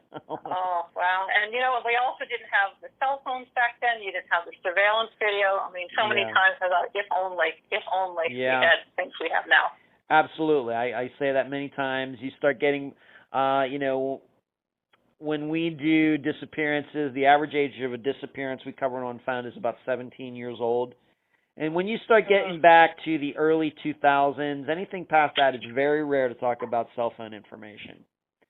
And then, of course, social media information, doesn't start until like the last 10 years. So, right. So think what we could. I mean, I feel like everything goes against the search for Jodi at times. Like just one break, one thing. Yeah, that's for sure. You start get back into the 1980s or 1990s, and the electronic data that you get for disappearance is very, very little. Very little, for sure. Okay, let's move on to this. We haven't talked about him in a while. John Van Sice, let's come back to him. We got to talk about him again, being that he was one of Jodi's best friends. How much did the people talk to him? And maybe you want to pass along to the listeners maybe some things that, he said, his words, his behavior that caught people's attention. I think the key kind of things that caught people's attention is he was quoted as saying to the police, "I was the last one to see her alive." He named his boat after her, even though we subsequently, more recently, learned he never actually put Jodi on the boat, but he said he called it Jodi. She told her friends. Some of her friends thought it was kind of weird, but she kind of laughed it off, and I think she kind of enjoyed it. Just an age difference. Some of her friends were just very uncomfortable with that much of a gap. Now, other friends said that who hung out with him, the ones that went water skiing that weekend before, said it all worked. They all had a good time. Jodi was enjoying it. She seemed to be managing it well. He said that he took a polygraph and passed. We know that he's twice been looked at by federal grand juries. As recently as 3 years ago, they called him up for palm print, fingerprints, DNA swab. Nothing came out of it. We also know that right around that time that in Saragordo County, Mason City Police got permission from a judge to get a search warrant to put GPS tracking devices in two of its vehicles. Mind you, these are vehicles after Jodi disappeared, the more recent ones. And all this, likely the problem caused, the case they made to the judge to convince them there's a reason that they needed to get these searches, they sealed and will probably continue to be sealed until there's a charge someday. But nothing came out of that. So we know that as recently as 3 years ago, there's very little public documents for this case. As recently as 3 years ago, we know that he remains a target of police. They've never called him a person of interest and used those words, but clearly just by their search warrants and grand juries, it speaks for itself. A couple of years ago, through somebody who started doing their own big media consultant, Van Sice put out a statement basically saying that he was not involved, had nothing to do with Jodi's disappearance. He also revealed something we heard from someone else, that he supposedly had a girlfriend at that time. He was actually seeing somebody sort of on the side, if you will. He was seeing a girlfriend, and don't have any details, but that he actually had a girlfriend during the time that he was seeing Jodi. In your impression, once again, you've covered other disappearances. You've, of course, got very deep into the disappearance of Jacob Wetterling. Are they still, trying to figure out if John Van Sice, let's just say it, murdered Jodi? We're not saying he did, but being that they're still working on this, 25 years later, on John Van Sice, is it because he was just a friend of hers, or just because he said those statements? Or is it your impression that they must have other evidence that they just can't release to the public? Because I have to admit, having covered almost 200 disappearances now, it does seem to me like John Van Sice is a little bit of a weird guy. Yes, it is weird that he's 49 years old. I mean, I'm 50, and he's hanging out with 20-something-year-old women. Those are all weird, but I'm failing to see, the way I understand the relationship, any reason that they would be looking at him 25 years later. What do you think about that? I wrestle with what do they know that we don't know. If it's just based on what we know, and he named his boat after him, he's hanging out with Jodi, I wouldn't be crazy about my daughter hanging out with somebody 23 years older than she is. But, if it's only that, that's not evidence. Yeah, and right. I want to know, what do they have that we don't know? You mentioned Jacob Wetterling. One of the things that I carry with me from Jacob, as well as some other cases I've covered, is for years, the police focused on a neighbor of Jacob's. He said things that were weird. He said he lived alone. He didn't have an alibi, a whole bunch of things. And I stood at the end of across the street from his driveway when they tore up his parents' property for 2 days. And guess what? He had absolutely nothing to do with Jacob's disappearance. And they were convinced. And I keep thinking, and they wrote search warrants and made a case for why they, had to convince a judge. So I say, until we see the evidence, I know people ask me, who do I think did it? I say, I'm with none of the above, and that they can focus on that, and others can focus on others. But to me, you have to keep an open mind until you see the evidence. And maybe we should just cover one important point that you said, is that John Van Sice, I guess it would have been the very day that Jodi went missing, he just stated, well, I was probably the last person to see her alive, of course inferring that she was already dead. I think that is certainly, I think, caught a lot of people's opinion. I think that's a statement that a lot of people who followed this disappearance know about now. Maybe a lot of Unfound's listeners don't know. They're hearing it for the first time. But that was something that came out very early on that I think caught a lot of people's ear. In fact, people in Jodi's own family noted, John Van Sice and what he was saying and how he was acting. Absolute red flags. And, most of the time it is somebody, it is somebody close. So I think you have to eliminate that person and look closely at that person. And at the same time, you hope there's a companion investigation that's looking at other possibilities if it isn't this person. Right. But one of the things that I was going to allude to with the walk that morning, again, this doesn't mean he didn't do it, but his friend who said she called him the alibi. Yeah, they met up after 7. Let's just talk about Caroline, let's just talk about that right now. The listeners should know, if they don't know, is that he does, I wouldn't necessarily call it necessarily a solid alibi, but he does have whereabouts for that morning of Jodi's disappearance. Why don't you talk about that right now, Caroline? Yeah, I would characterize it as a partial alibi because Donna Woodford, a friend of his, who says she told her story under oath to a federal grand jury a couple of years after Jodi disappeared. She said that John Van Sice, she called him around 6 on the morning of the 27th and wanted to confirm they're going to go walking that morning. And she was over there an hour later, and they went out for a walk, and she said he seemed tired. That was the main thing she noticed, but he didn't seem the way you might think somebody would act if they've been involved in abducting somebody. And that was it. And if that's accurate, it doesn't mean he didn't do it, but it's a really tiny window from 4:30 in the morning when we believe roughly when Jodi was abducted to 6. Doesn't mean she couldn't been put somewhere and connected later, but it doesn't eliminate it if it's truthful, but it certainly narrows the window. And maybe we should establish this. How far did John Van Sice live from Jodi at the time of her disappearance? How close did they live to each other? Mason City, 5-6 minutes. Everything's pretty close to Mason very City. Close. Okay. No more than 10 minutes. Mm-hmm. Very close. And maybe I should ask you this. Ask you this. Being that this witness said something about this white van, we don't know if it was connected or not. Has anybody ever proven that John Van Sice would have had access to a white van on that morning? No, he did not that we're aware of. We know he had a light blue, I believe, Astra van, but we've never seen him associated with a white van. Okay. It doesn't mean they couldn't have rented one, or anybody that's right. One or whatever. But one of the points that when I was at WCCO and we presented the case to an outside person, Vernon Gebert, who's written a book, Tactical Homicide Investigations, he's based in New York, he said his main issue with the Van Sice theory is private access. Why would you put yourself in that position in a public place? Why not lure somebody somewhere else if you're going to do it? Somebody you know. Yeah. John Van Sice used to live at that building. He met Jodi at a bar through a friend, but he used to live at the building. The apartment building manager knew him. It was extremely high risk. On the other hand, you and I know from these, sometimes you have to get away from logic. People do things that are based on emotion. Absolutely. So we don't know. Absolutely. Right. A lot of, when we do, and some, not a lot, but some of Unfound's disappearances have been solved. Some of them end up being murders. Some of them haven't been. And you're right, some of them don't make total sense. Even when you find out what happened, it just is hard to imagine that that's what happened. Crystal Morrison's disappearance that was solved within the last year.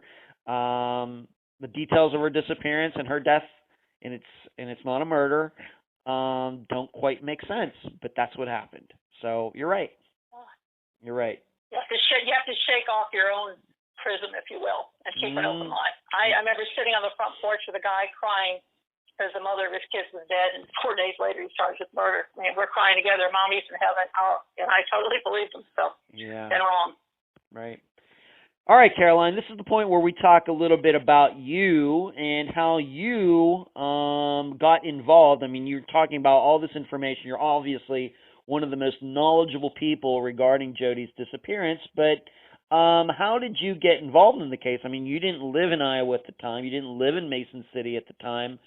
Give the listeners a little bit about your background and then how you got involved in the case, and then we'll talk about a person that you discovered maybe could be a suspect maybe as good as Joan Van Sice. Sure.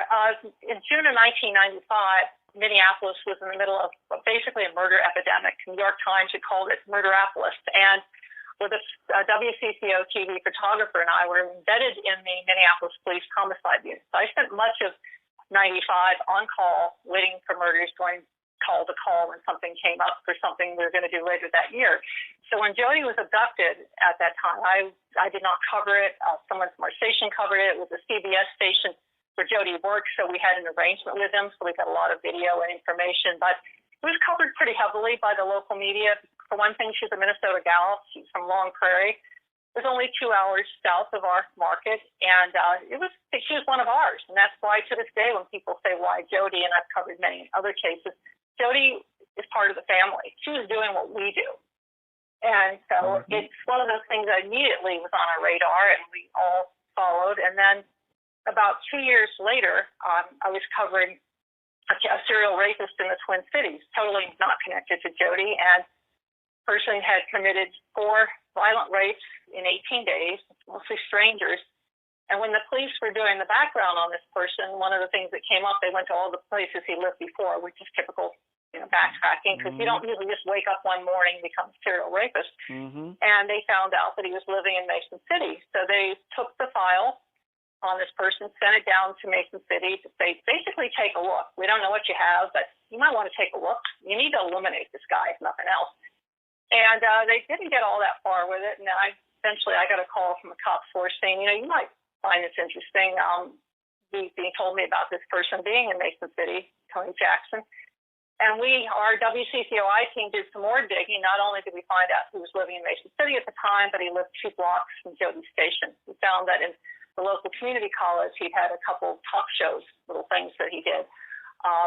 We tracked down his girlfriend, who he'd broken up with 5 days earlier. She looked a lot like Jodi. He had bought a car the day before Jodi disappeared, had a lot of miles on it. So a lot of things, again, this isn't evidence, but it says, take a look. Take a look at somebody who's that violent, who's right there in your community of 28,000. So when you say his girlfriend, he broke up with his girlfriend 5 days before Jodi went missing? Right. Okay, you discovered that. Okay. And do you have any idea what Tony Jackson, is he originally from Minneapolis? What led him to live in Mason City? Why was he living in Mason City at the time of Jodi's disappearance? Does anybody know? He was in Chicago, and grew up in Chicago. Then he came to Iowa, basically, I think, to get a better life. And then he was a basketball player at Waldorf College. Probably could have been an NBA star, very talented. And that he was let go from there, and he settled in Mason City because the college he went to was just half hour or so north of Mason City. That's where he hooked up with the girlfriend that we met. He was living with her for a while, and that seemed to be it. He was in Iowa, a lot of opportunity, and we tracked down some of the college newspapers and found that he had some interest in broadcast, and we thought, I wonder, this certainly isn't evidence, but it says, check this guy out. So just to encapsulate this for the listeners, 2 years later, you're working on not just murders, but a serial rapist. This serial rapist ends up being Tony Jackson in Minneapolis, and you were able to find out, or the police were able to find out, and they gave it to you, that at the time of Jodi's disappearance, he was actually living in Mason City. Well, the police knew the Minnesota police were able to figure out it was Mason City. We just got more precise. We found him exactly 2 blocks from the station. Right. So we found more information. We found the girlfriend. And then she looked so much like Jodi. It was really striking. Tracked her down in another state. Again, a lot of things we call it basically a lead not followed. And you could tell from when we talked to the police, that's why to this day I think, what do they have? Because they were clearly locked into John Van Sice back then. What do they have that makes them seemingly not as interested? They subsequently did some more digging, and they put out a statement. They did a polygraph. They didn't share the results. They did some things and interviewed him in prison and put out a statement later that they don't believe he's involved. They have nothing that indicates that he's involved.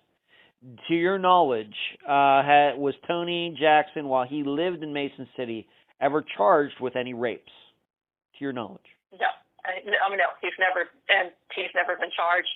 The only violent crimes that he had before the race in Minnesota was the domestic assault on his girlfriend. They got back together. They moved to another part of Iowa, and she called the police, said he was choking her at gunpoint. And the charges were ultimately dismissed, and he had a gun. They gave him that gun, and he was able to use that gun in the rapes up in Minnesota. After that, we had a woman from Iowa come forward and say, that's the guy that raped me several months before the ones in Minnesota. She was north of Mason City, and that was in April. And the police initially didn't believe her rape. They thought it was a drug thing. They didn't believe it, but they went back to their evidence room after she came forward and seen our reports, and they tested a cloth she had on her scarf, and it came back with his DNA. Wow. He was Okay. And then there was another case in Minnesota. Another woman came forward after the reports, and she was abducted or assaulted and sexually assaulted in a car in February. So we basically have them linked to 6+ rapes, including the 4th. Once he's convicted of, he's serving a life sentence in Minnesota. Again, he may have nothing to do with it. I've talked with him several times on the phone. He denies he has anything to do with Jodi. He also denies he committed the rapes, which they had DNA and convictions on as well. But we have no proof. We have no proof that he's connected to what happened to Jodi. Okay. But there is some interesting information there. Being in broadcasting, living only a couple blocks from the TV station, and which means he also, being that she only lived a mile from the TV station or a couple miles, I mean, he kind of lived close to her too, I guess.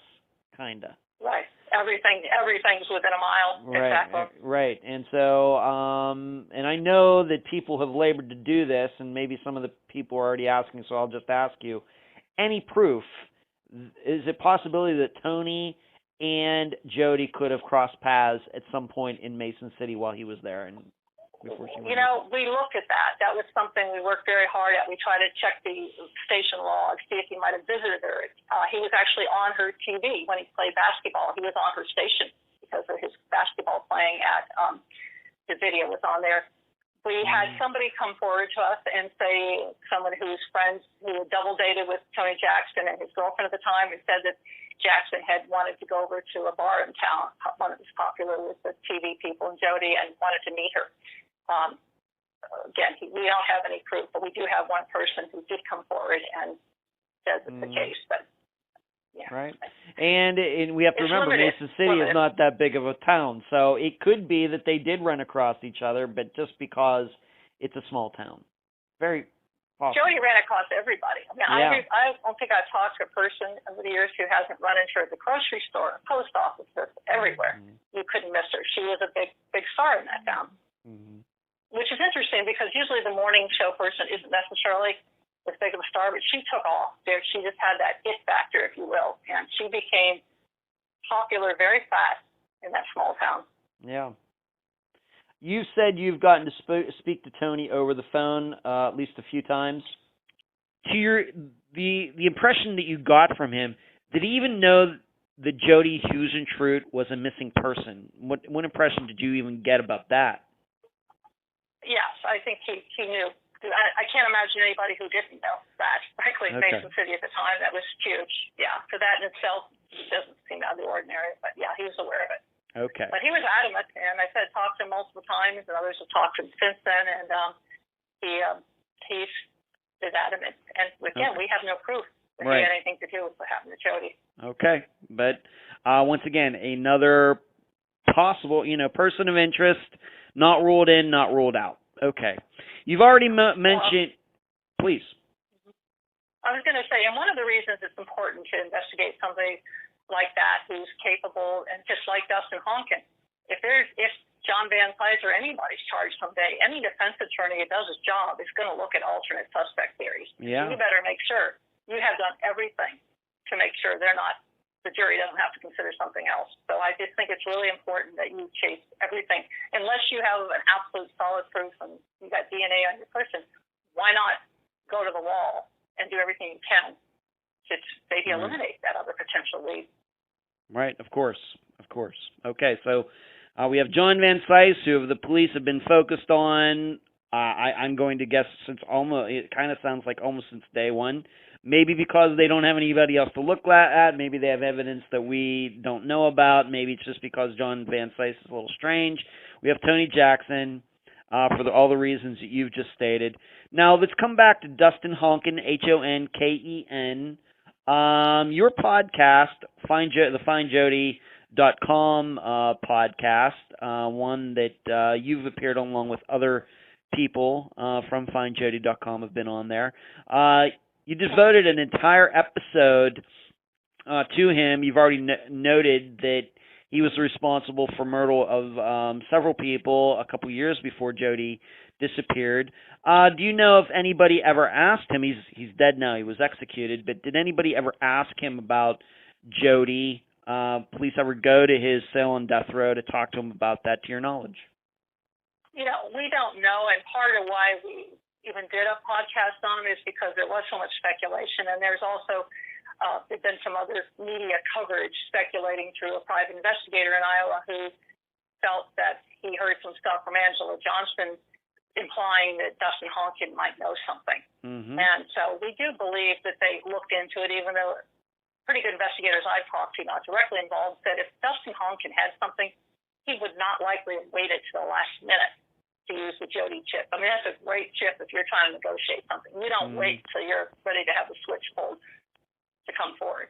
Mm-hmm. And I think if they'd done something, I say Angela Johnson, she wrote a letter subsequent to his execution saying that he basically didn't have anything. So, okay, a person capable of participating in a 5-person murder, I think they're also capable of not being truthful.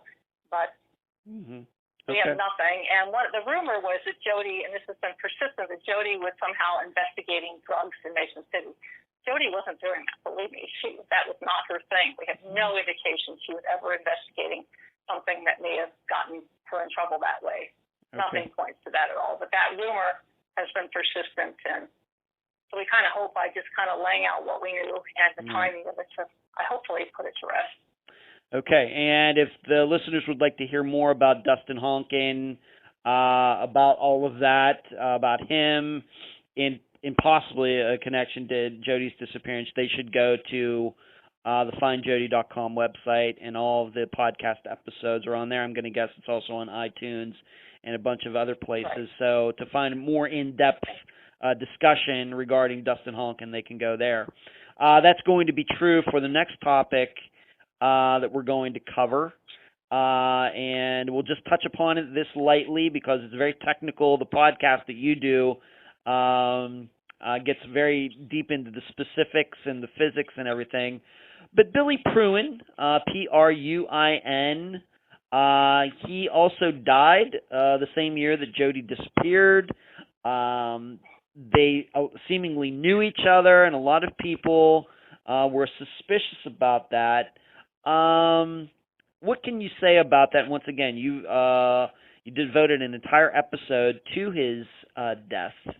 And just in a nutshell, what can you say about that?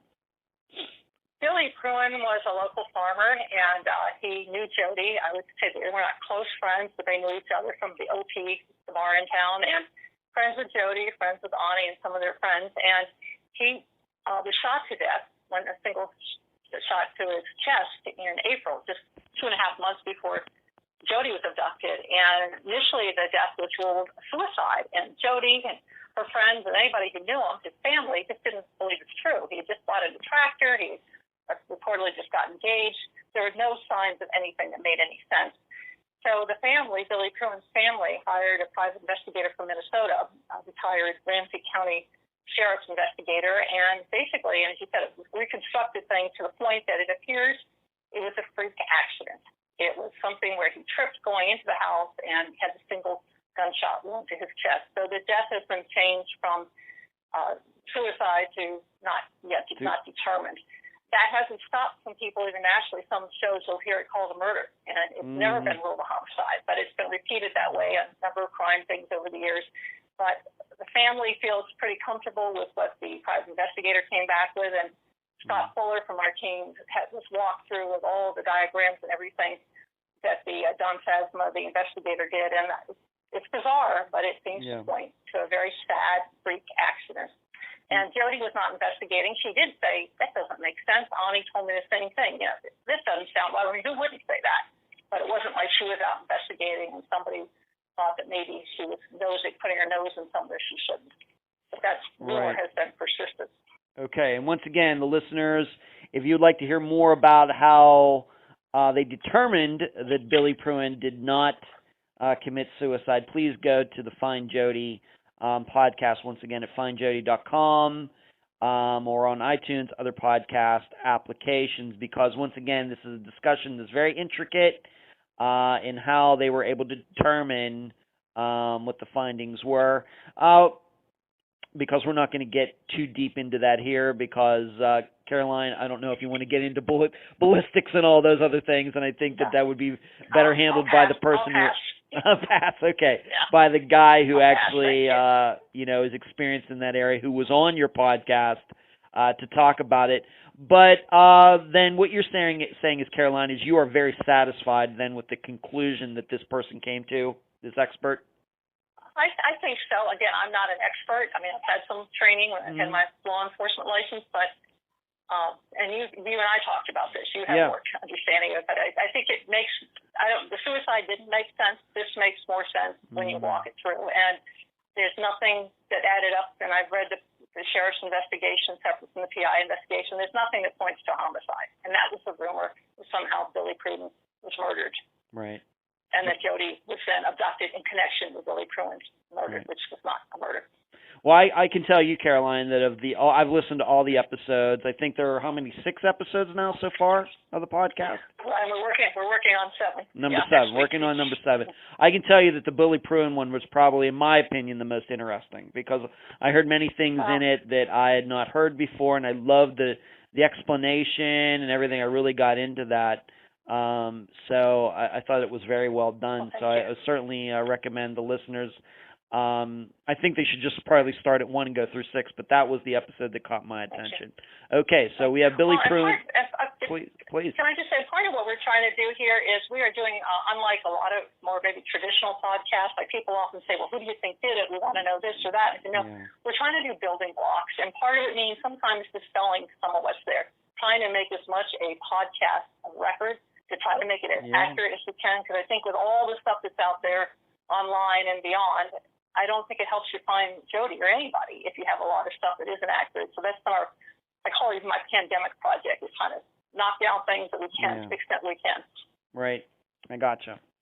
All right, let's move on to this. And this probably, what we're going to talk about next, is probably one of the most controversial topics in the last 25 years regarding Jodi's disappearance.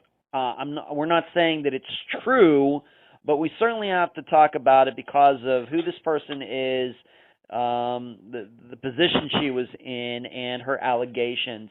Let's talk a little bit about Maria Ohl, O-H-L. She made serious allegations regarding the Mesa City Police Department in regards to Jodi's disappearance.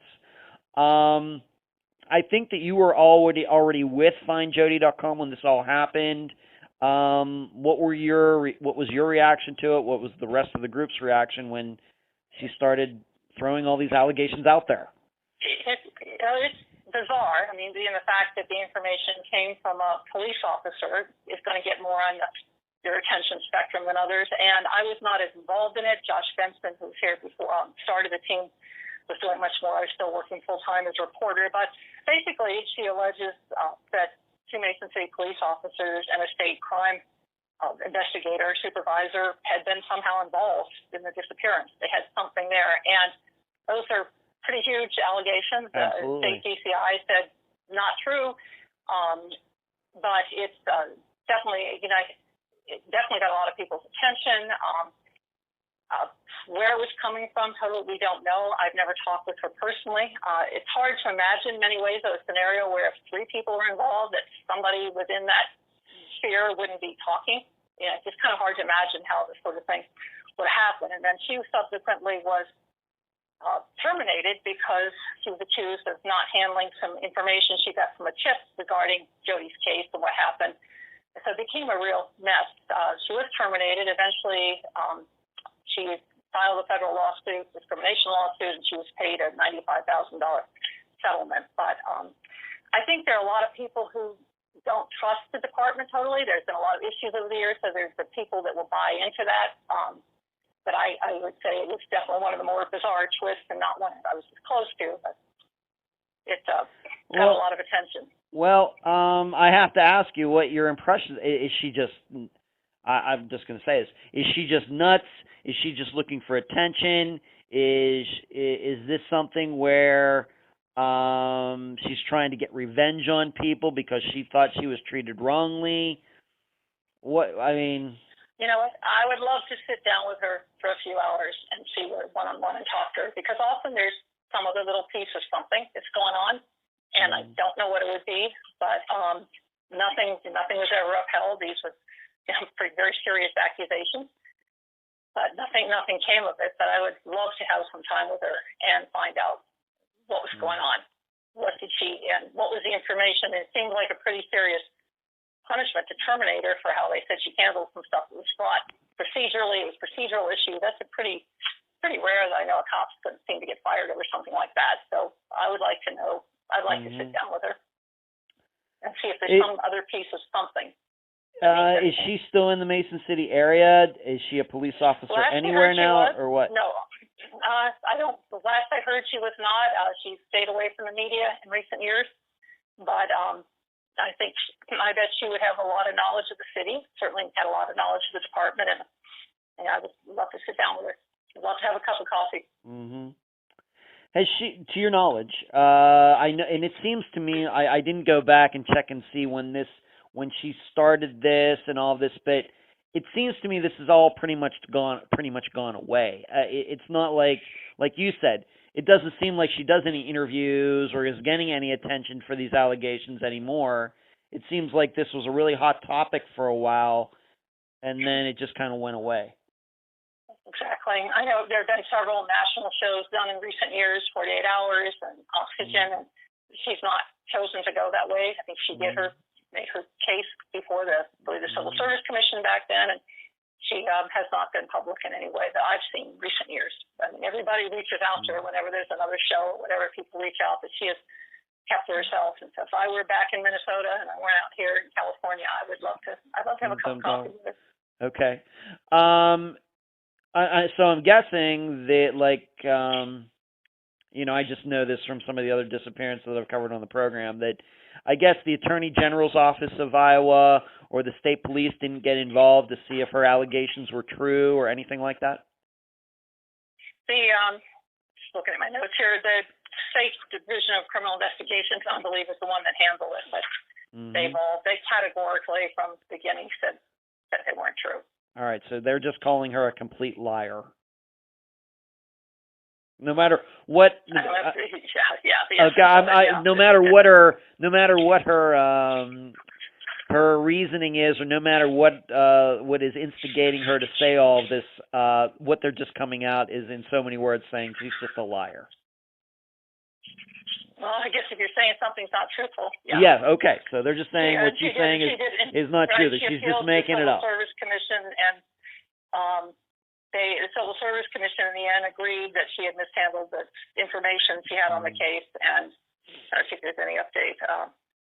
Okay. But in the end, I don't know if part of her $95,000 settlement was to not talk any further. That certainly could be a factor. I mean, 95 is really not a very big settlement as settlements go.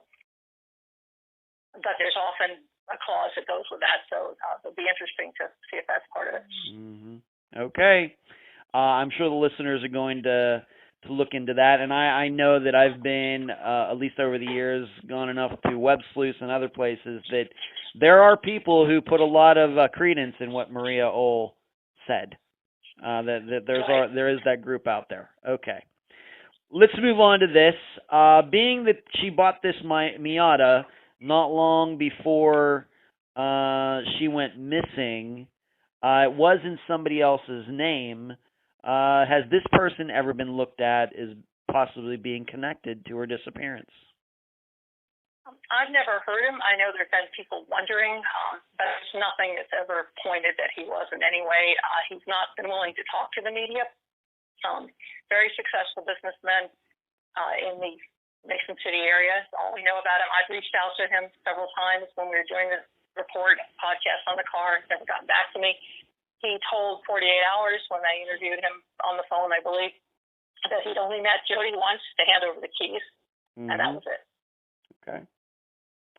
And I said, unfortunately, the person who actually sold the car is deceased, so we are left with the manager, the former owner of the car dealership, and the salesman's son's recollection of him saying he sold it. But it was done as they call it moonlighting, a side deal. It wasn't done through the dealership. Yeah. And I think that's part of what probably raised more questions than the fact that that hadn't been transferred yet. Right. But the dealer who bought the car from Jodi's mother, who's no longer in business in Minnesota, and tried to find if he had any records. So there's no way he could have taken control of the car or bought it from her if the paperwork wasn't all done. So we don't know if Jodi's mom paid off the loan or what went down, and her mom isn't here now to answer questions either, obviously. So that cloud has created people speculating that there was something to it. Okay. Let's move on to this, and this is something that's much more recent, and this is Billboard vandalism. You got some billboards that were put up in the Mason City area regarding Jodi's disappearance, and at least one of them was vandalized, at least in my perception, not long after it was put up. What can you say about that, Caroline? Well, we put up 3 billboards, on Jodi's 50th birthday. We were looking for something, we constantly look for new ways to keep her in the spotlight. On her 50th birthday, we put up 3 billboards in Mason City. Got the idea, frankly, from the movie, 3 billboards outside Evans, Missouri. We do all this high-tech stuff now, but we wanted something simple. So we got a billboard that said, somebody knows something. Is it you? And they're actually up for several months. And the one that was vandalized, it was on New Year's Eve of this year. And somebody wrote, they didn't deface Jodi's face, but they put the name of one of the investigators who's now retired who worked on the case, and they wrote machine shed, and that was all that was there. And there was some surveillance video, kind of murky video from a store nearby that showed a guy or two getting up on a ladder on New Year's Eve. It was discovered by an officer on patrol, and shortly before midnight. So the police looked into it and basically concluded they don't have anybody in custody or nothing. Nobody was ever arrested, but they thought it was just New Year's Eve drunkenness. We don't know. I mean, it certainly raised a lot of questions. And what was the significance? Was it somebody who just didn't like the cop? Because there's certainly plenty of anti-police behavior you run into anywhere. And was it that, or was it a clue? Because the message on the billboard is somebody knows something. Is it you, or was it just New Year's Eve? Very brazen thing to do.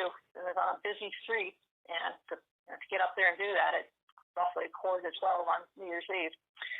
But as I said, the police concluded that they don't think it was connected to Jodi's case. And who was this? Who was the person's name that was put on the billboard? We didn't put it up there, but it was one investigators who recently retired who worked on the case for many years. Do you know if this person has been talked to, asked if he has any idea who? This sounds to me like something that's very, very, very personal. Exactly.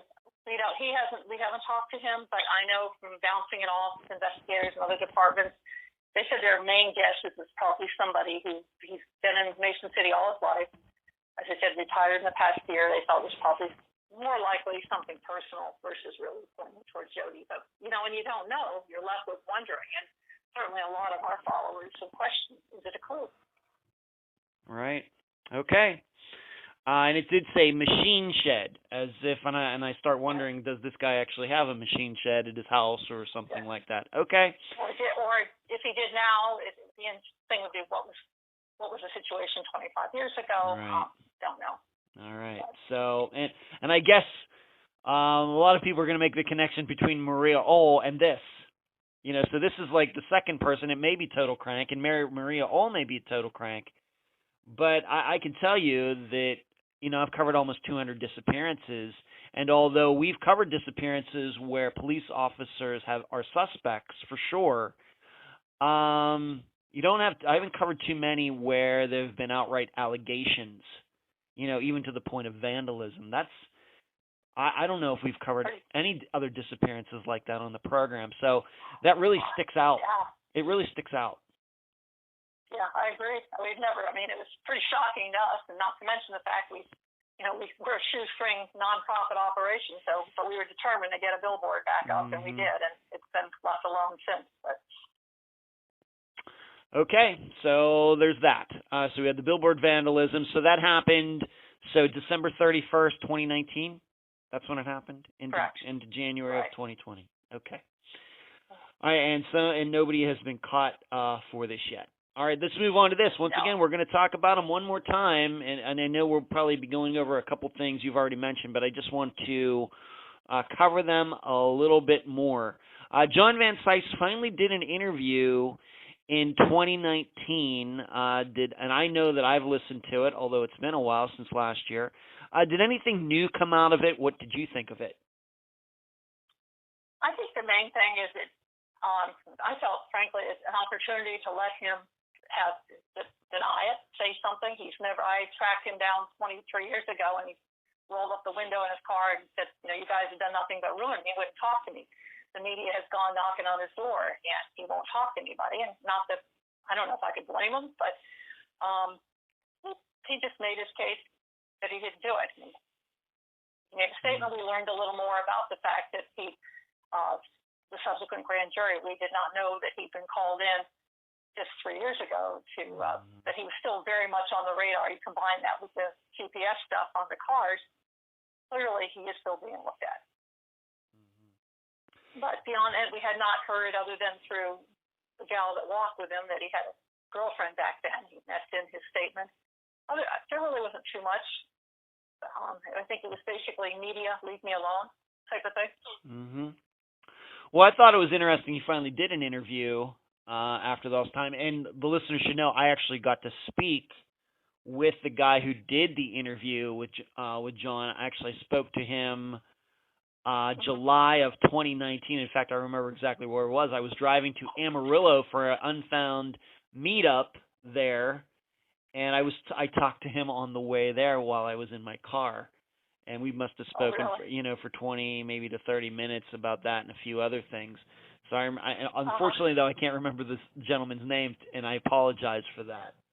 But okay, please. It was interesting to hear anything, frankly. Yeah, sure. He's married now, and he's got a wife who's very much supportive of him, and I know you wrestle with. We hope we get answers. If he didn't do it, hope we get answers for that end, and then mostly we need to find out who did it. And if he did do it, gosh, I wish there was a way to get answers that way as well.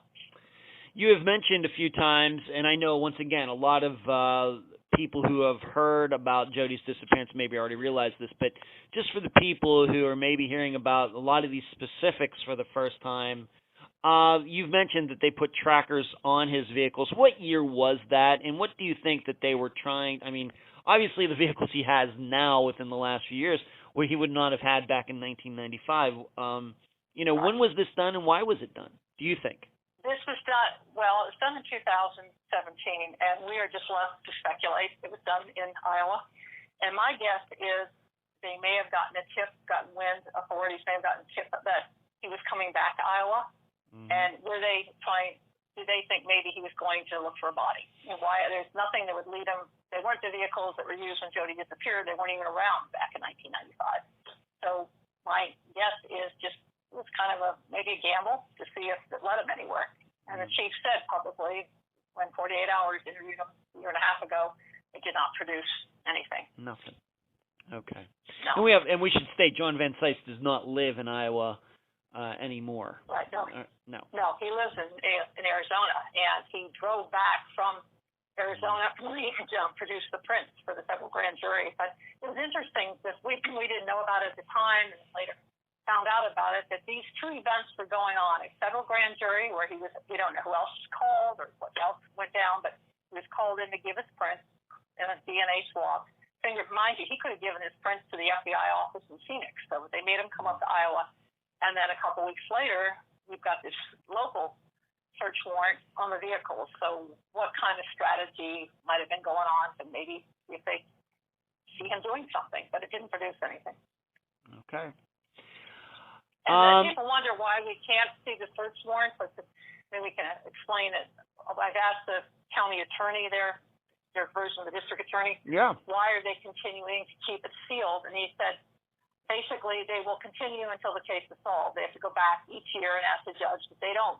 Whatever they have in that search warrant basically is the nuts and bolts, I would guess, of their case, why they feel that John Van Sice needs to be looked at, why their justification. And we obviously would like to see it, but the question a lot of our followers have is, well, if it didn't produce anything, why can't we see it? Well, they're not going to share what they have that we don't know about the case that's in there.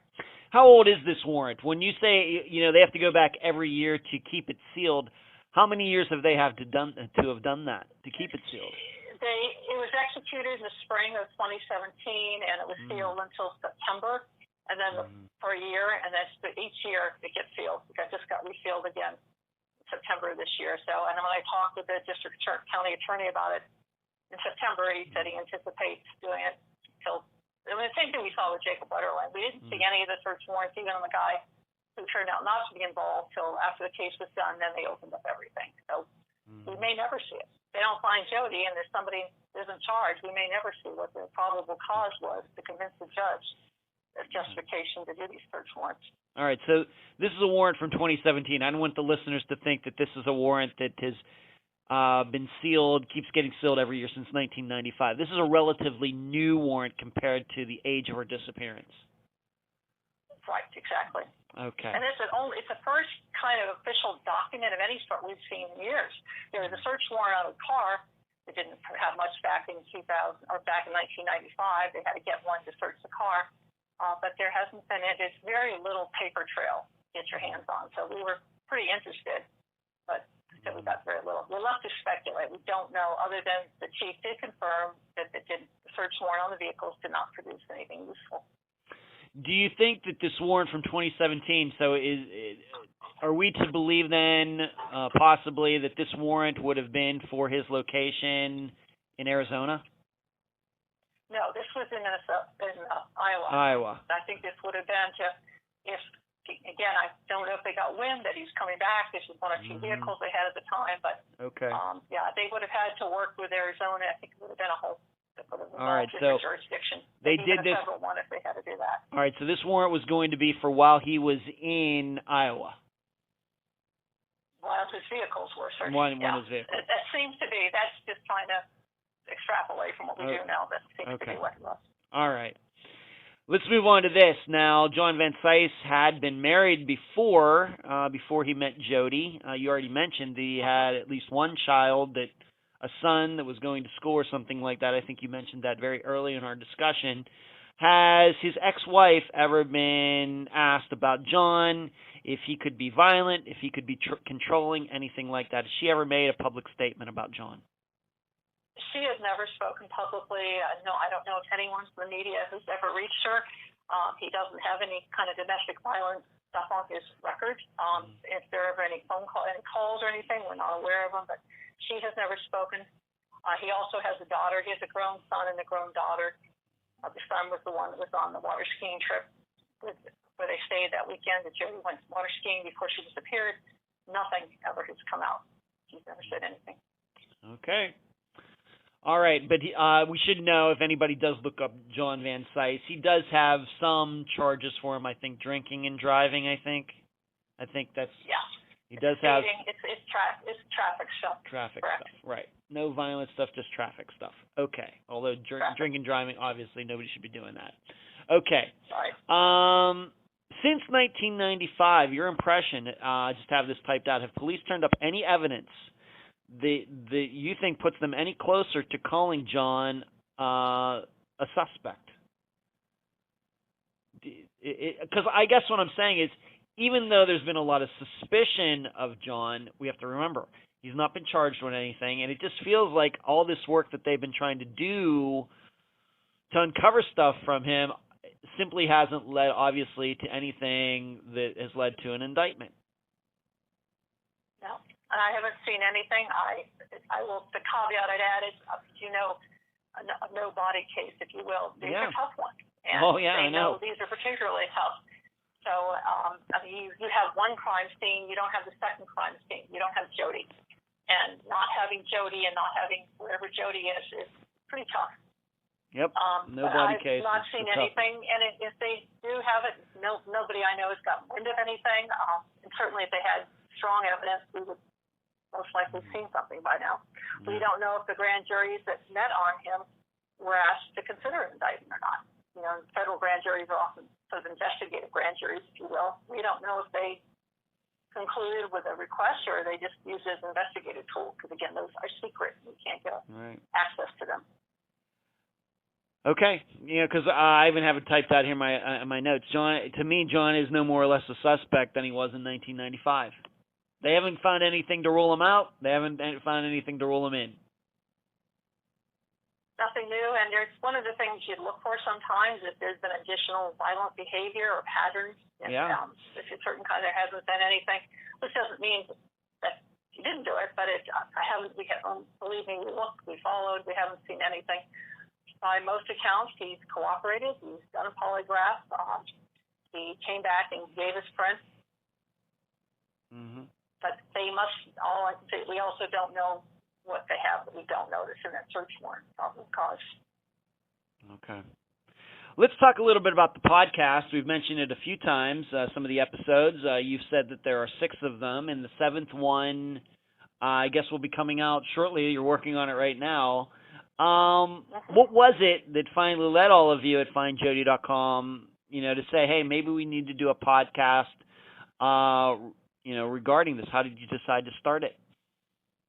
Well, there's, as you probably know, there's so many out there, and there have been a number of podcasts done on Jodi, and many of them, and I will say, ones I've done with you have been the most accurate ones I've been a part of, but I've seen far too many that just seem to rehash what they've seen on Reddit or on the web, and it's so frustrating. They just repeat stuff like blood evidence is fact when it's not. So we talked about 2 things. One, we wanted to do as best we can to get the record straight, and if we get something wrong, to get it corrected, but to try to make it as straightforward, as much of a thing of record as we can. And the other is just recognizing this is the year. So the year where 2020 podcasts, they weren't around back when Jodi disappeared. You have to have something beyond billboards, beyond Facebook, beyond Twitter. You have to use whatever tools are out there, and we see it as another tool, potentially, we hope, to help find answers. Right. Okay. And so these podcasts, they started earlier this year. We launched it on what would have been Jodi's 52nd birthday, and it was just a few weeks before the 50th anniversary, the 25th anniversary. So we kind of wanted to use the momentum from that. And the one we're working on right now, and I'm sure you get a lot of these, is one, frankly, of frequently asked questions. We're going to try to do a sort of a mailbag for a lot of things that people ask, and try to, if anybody has things, send me a note. We can try to do that from time to time. Then we're doing some others, just looking at different directions of things we've been looking at. But we don't have a magic formula of this is 1 to 10, this is what we're going to do, but trying to do as much building blocks. We've avoided going into persons of interest as long as we could, to sort of, I think, get people to keep an open mind, to lay out what we know, timeline and that, and just hope that we can reach an audience that hasn't made up its mind, and I hope make it as fair as possible. Right. Yes, you mentioned the frequently asked questions. I know that I do one of those a year, usually in April, a Q&A. I get a lot of the same questions, maybe about a few cases, but mainly just about the program and things like that. And I usually like to just try to crank those out once a year. That's a good idea. And that episode ends up being like 3 hours long or something. So, oh my goodness! Wow. Yeah. Wow. Yeah. Well, we get, because we just don't. Sometimes sometimes you just feel, as you know, we drown in the emails, and we just don't. We are spread across the country, 3 time zones, and so Josh, you created, there are 2 young kids, and we have a lot of competing things, and we need to spend 90% of our energy on trying to find things that we need to find in Jodi. At the same time, want to be able to answer questions for people who are interested. Right. Well, yeah. Well, imagine being responsible for almost 200 disappearances and getting frequently asked questions. I cannot imagine. You're doing some amazing work. Oh, I appreciate you're making that. a difference. That's very kind, Caroline. Thank you. And people often ask us why Jodi, and I also do quietly do some other cases, but I explain to people she was one of us, and until we know that her disappearance didn't have something to do with what she was doing, I'm going to accept the premise that it could have been connected, and I just feel that's kind of what drives us. We can relate. We've worked the kind of shift she's worked. We can relate to that, and kind of feels like it's part of the family. You have 6, once again, 6 podcast episodes so far for your podcast. People go to findjodi.com if they'd like to listen to them there, on iTunes, and I'm going to guess that they're on a lot of other podcast applications. It's wherever their favorite podcast platform is, I think they can get us. Right.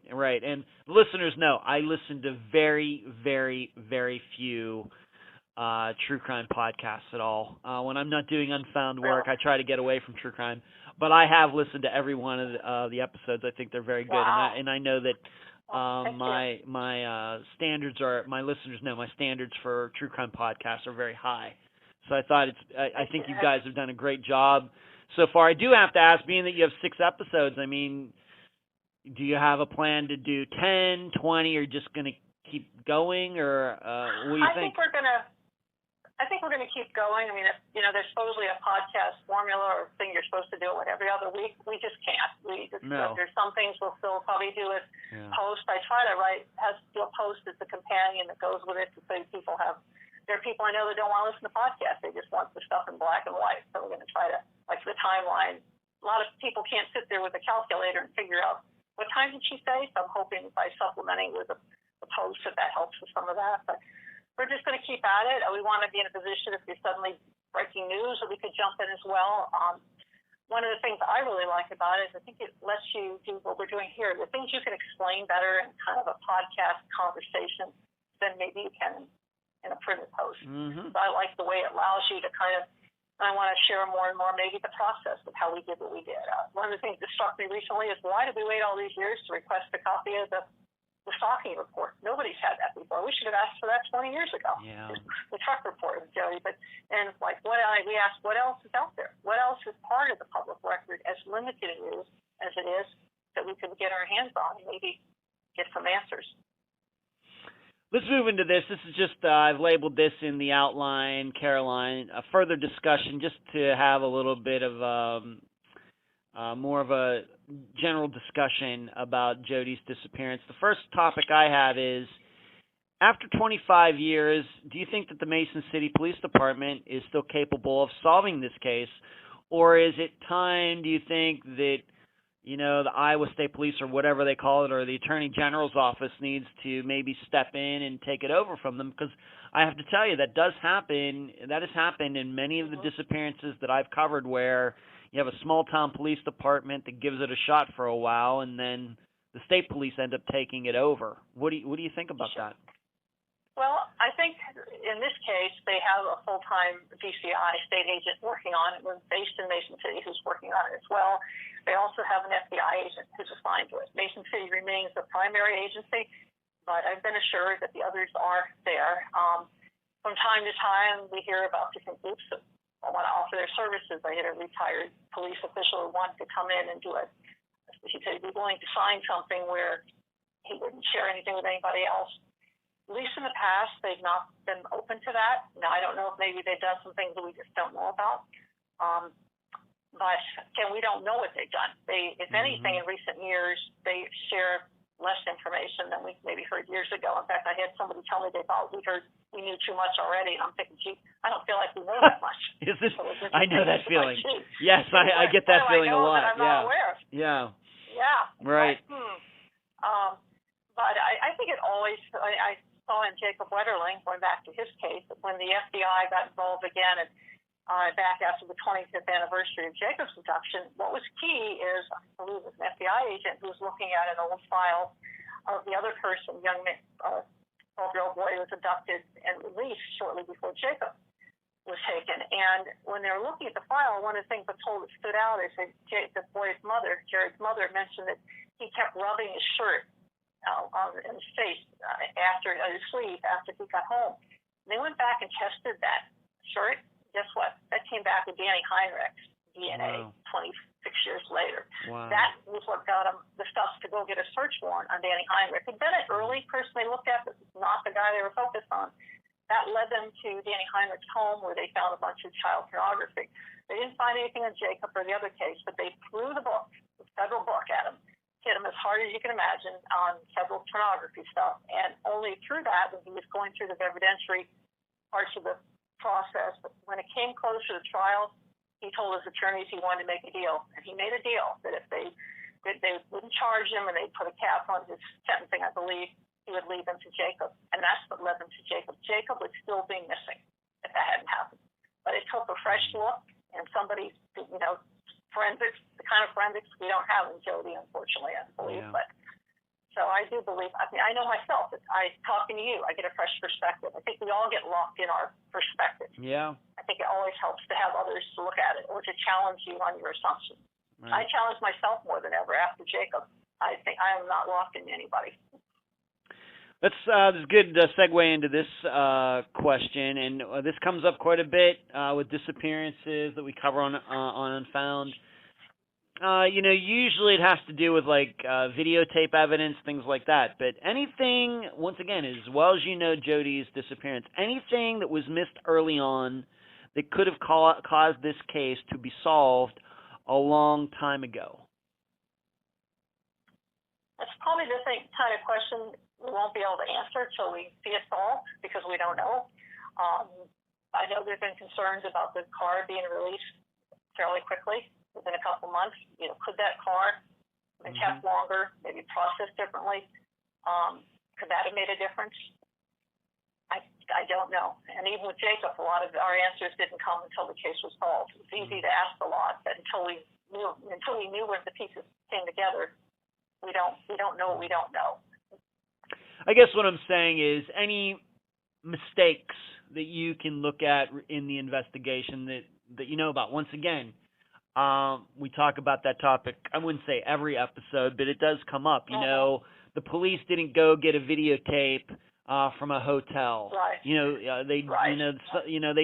They didn't get the cell phone information quickly enough, and it disappeared, or ping information, things like that. Anything that you know about the investigation that seems like it was a mistake?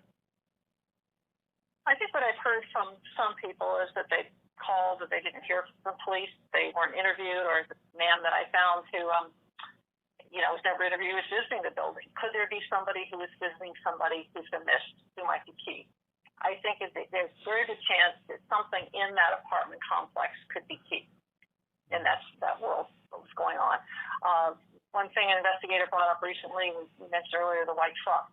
Should there have been an effort after Jodi disappeared to put out the word, it's much like they were doing with the van, anybody who has a white pickup truck, any similar cases of someone in a white pickup truck bothering somebody. Right. Maybe, it's pretty hard 25 years later to do that, but that's what one investigator I talked to said he would have gone on all the way, just really gone, and the fact that she made that report to him was hugely significant. Whereas actually they were saying early on, no, we have no evidence of stalking, we don't believe that. Well, she made a report. How can you say there was no stalking? Whether it's connected to Jodi's disappearance, I can't say. But clearly, she felt somebody was following her, even in the couple of months before she disappeared. So how much, would you go, I'd say make sure that would have been a companion path to go down. All right. Okay. And keep an open mind. Mind. I would say they clearly have been locked in the Van Sice. You just hope that they look as strongly at other potential people. If it's not Van Sice, who might it be? And once again, thank you for the segue. Let's move on to this. We have John Van Sice, who obviously they've had warrants for him, et cetera, grand juries. My perception regarding Tony Jackson is that him becoming at least somebody to think about, came about very organically. It just, he was there, makes a lot of sense. Right. And of course we talked about Dustin Honken, who it sounds to me can only be, connected to this very, very tangentially. It's more like the rumor mill, conspiracy theory land. But are there any other, viable suspects, that have come up, once again, kind of like Tony Jackson, just very organically, that just maybe have never gotten mentioned on your website or anywhere else? Or those three, Dustin, Tony, and John, the only three? No, there have been other names over the years, and some of them have been, there's one I got really excited about, frankly, a year ago when somebody contacted us. The guy was a killer and a rapist, and he was into Civil War stuff. Well, we started digging. Guess what? He was in prison at the time, so that eliminated him.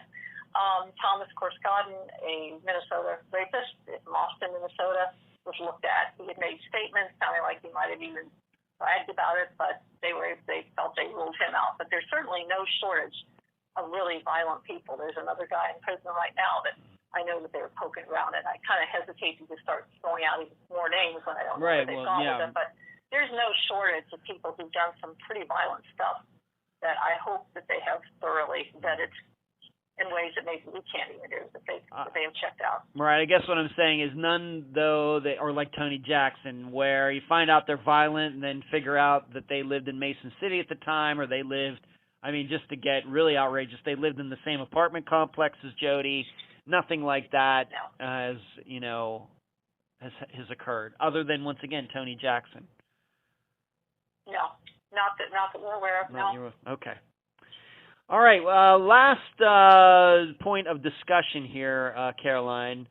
How is Jodi's case going to get solved? Of course, being that we don't have any DNA, we can't rely on Ancestry or 23andMe, and we know how much they have helped, solve the, murders going back even to the 1970s. That's obviously not going to be the case, the situation in Jodi's, being that it's not a case of forensics, I guess, regarding DNA.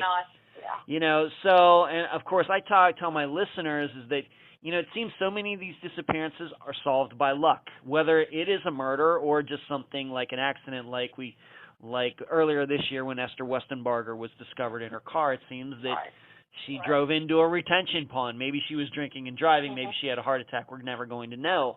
But is how's this going to get solved? Are we going to have to rely on luck, or is somebody actually going to happen upon something through logical investigation? A couple ways. One, the reasons we have the billboards is we know that anniversaries and certain dates not only are significant to the families, but they're significant to the person who did it. Mm-hmm. So we know if that person's out there not dead or in prison, they're probably coming to our website. They're seeing that we're not giving up. The last thing you want them to do is, okay, I got away with it. So keeping it visible. Relationships change. I interviewed a guy, a killer in Minnesota years ago, whose wife was his alibi. Initially, claimed he was home that night. I did an interview with her 3 years. 2 years later, she came to me and she said, I lied. I was too afraid of him. It was after he was convicted. She admitted he wasn't home, and it had always weighed on her. So you hope there might be somebody that's carrying something around that kind of knows something, does know something, that person might come forward. Small chance it could come from the person who did it. And I interviewed a serial killer before he died in Minnesota, Paul Stefani, several years ago, and right before he died, not only did he admit to the 4 murders he was convicted of, he also volunteered that he murdered another woman, a school teacher, that everybody thought her husband had done. The guy had never been charged, but and he had information that only the killer knew. He mentioned that he put her purse in a mailbox, and that had never been disclosed. So that was solved. But you don't get too many people about ready to die in prison to do that. A few years ago, like a year and a half ago, a former female officer from Arkansas was found in a farm in Mason City, and they thought it was Jodi initially. We didn't know about it until afterwards. And she was there all those years, just on the edge of the farm where she committed suicide. I don't think that's how Jodi's going to end, but You know, and we're not going to likely have forensics like we did in Jacob Wetterling's case to get that break. So I'm thinking it's going to be keeping the pressure on. I hope. Okay. And that the pressure is going to get on somebody who's maybe not the person who did it, but someone who maybe been afraid in the past to come forward will come forward. If they won't go to the police, come to us. We're not the police. We encourage people to go. Many of them are reluctant to, but we really push them. You don't want to go to the city police. Go to the state. Go to the FBI. But don't hold on to that. Don't make Jodi's family wait another year. Let them have a chance to bury her and say goodbye. Right. Carolyn, why don't you at this time tell everybody about findjodi.com, if you have a Facebook site for everything that is done there, anything that you can, the listeners the listeners can go to find out more about Jodi's disappearance and all the great work you're doing at findjodi.com. Yeah, I encourage you to go to findjodi.com, and we have links to, we're also on Facebook, we're on Twitter, recently started an Instagram account, as well as our podcast, and we have things that go back for years. We're more and more going through things and trying to put stuff we've archived on our website. Josh Benson, who co-created it in 2003 with Gary Peterson, did a thing called the Huisentruit Files back then. We was a small TV station in Austin, Minnesota. They are a really good thing to follow just to catch up on some of the things that have come up over the years. I remember those. I remember that. Speed. Yeah. I mean, he did that, with very little time, small market, but I think it's stood the test of time. Just keep following. Listen, come to our website. That's probably the main thing, is come to our website and follow us on social media. If you want to help, we encourage people to download a copy of our flyer. It's on our current Facebook listing, and we tell people to put it on your social media and put, hashtag Find Jodi and hashtag Jodi Huisentruit, because you never know where in the world you might connect with somebody who might know something. Right. Okay. Caroline, any last words before we complete this interview? I'm just very grateful. This is the longest one we've ever done, and from the first time I talked with you, Ed, what I really appreciate about what you're doing with Jodi and the other cases is you seek to get what's really going on. You're not just looking for a quick soundbite or the most sensational aspect. You seek the truth, and I think your compassion for victims' families, the loved ones, and your pursuit of the truth is so commendable, and you're doing really special work. Keep on doing it. I deeply appreciate it, and it's hard to believe, Caroline, but you and I have known each other for over 4 years now. Since that first time I called you, when I was doing that other podcast before Unfound, where I interviewed you and just took notes. That was that was July of 2016 when that happened. Oh wow! Yeah, wow. Yeah. But what I loved about it is you were very upfront. I mean, I just I guess I will do anything to keep Jodi's thing in case in the spotlight. But you run through a lot of amateurs. You run through people. Even the big things are all about making themselves look good. That's not what you're about, and I appreciate that. I appreciate that. It's very kind. Thank you. Sure. Thank you. Yeah, keep it up. I'm going to do that. Well, me and my assistants, as you know, Caroline, I don't do this alone. My assistants, Emily, Cherie, Carrie, Heather, Eric, and Natasha, they help me in various aspects of the program, the live show, and everything else we do. I do not do this alone, and they deserve a lot of credit because I couldn't do everything that Unfound does without them. So But thank you. Good. So you set the tone. And I just think there's a whole bunch of podcasts, as you know, popping up now, and I cringe at most of them, frankly. And you set the standard of how to do it well and in depth. Well, that's very kind. Ask the good questions. That's what we're trying to do every day, and with every disappearance we cover every Friday. I appreciate it. Thank you. Thank you. Let me just say, if any of your listeners want to send me an email, it's clowe@findjodi.com. It's CLOWE@findjodi. If anything ever hits you, I'm always looking for fresh perspectives. Maybe start by taking a look at our site and see if it's what's already there, but always open to think, have you thought about this? Like when we mentioned the beer cans in the parking lot on one of our podcasts, and I heard from somebody who said, you know what, that might have just been somebody who just leaving them out so somebody doesn't go through the trash cans to get them. It might have been somebody sharing them with somebody who's collecting them. I never thought of that perspective versus could it be something significant? So yeah, right. You never know. You never know when something's gonna. I know it doesn't happen to me all the time, but once in a while I'll get an email from somebody and they'll say something about a disappearance, and I'll be like, you know what? I never thought of that. So Yeah. I love that Yeah. stuff. I love it. Yeah. I love it. Go for it. I love it.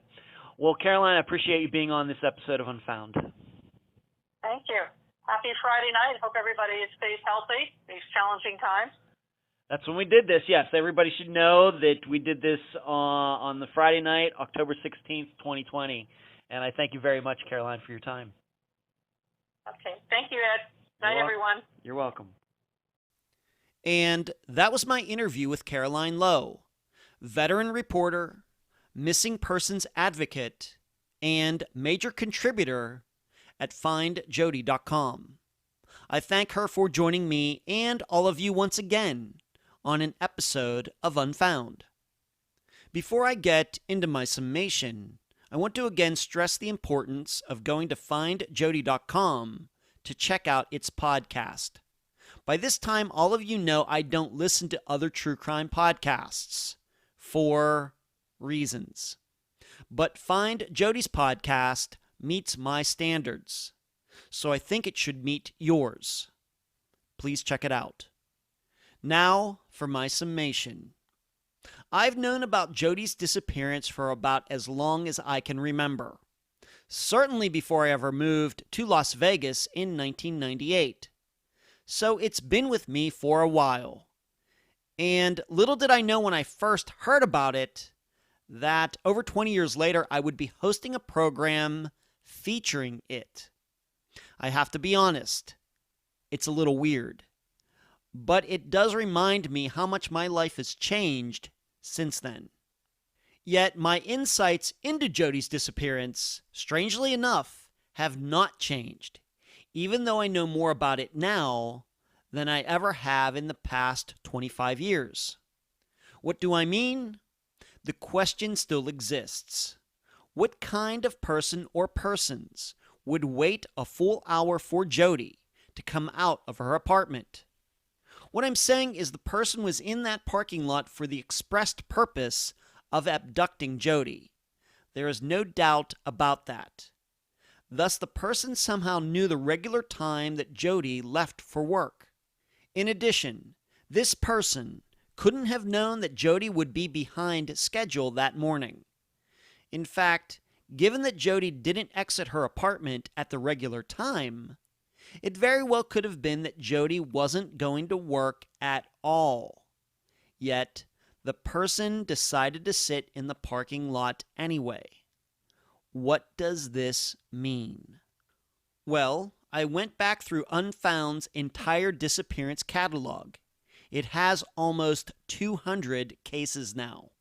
And I can't find one, not one, where there is the belief that a suspect waited like the suspect in Jodi's disappearance did. Yes, we do have a few, like Stephen Adams's disappearance, in which it seems the suspect knew the missing person's schedule and waited for him or her to come home or show up somewhere. However, we have none where the missing person was late and still disappeared. So this makes Jodi's disappearance more unique than it seems. Thus, it tells me the suspect must be unique as well. What also occurs to me is Jodi was bothered about running late that morning. So why wasn't the attacker worried about his own schedule and also running late, given that he or they didn't expect to be in the parking lot that long that morning? I'll leave the theorizing up to you. And that's the program. If you found it informative, please go to the app that you use to listen to Unfound and give this podcast a nice review. I thank you for listening. I'm Ed Dentzel, and you've been listening to Unfound.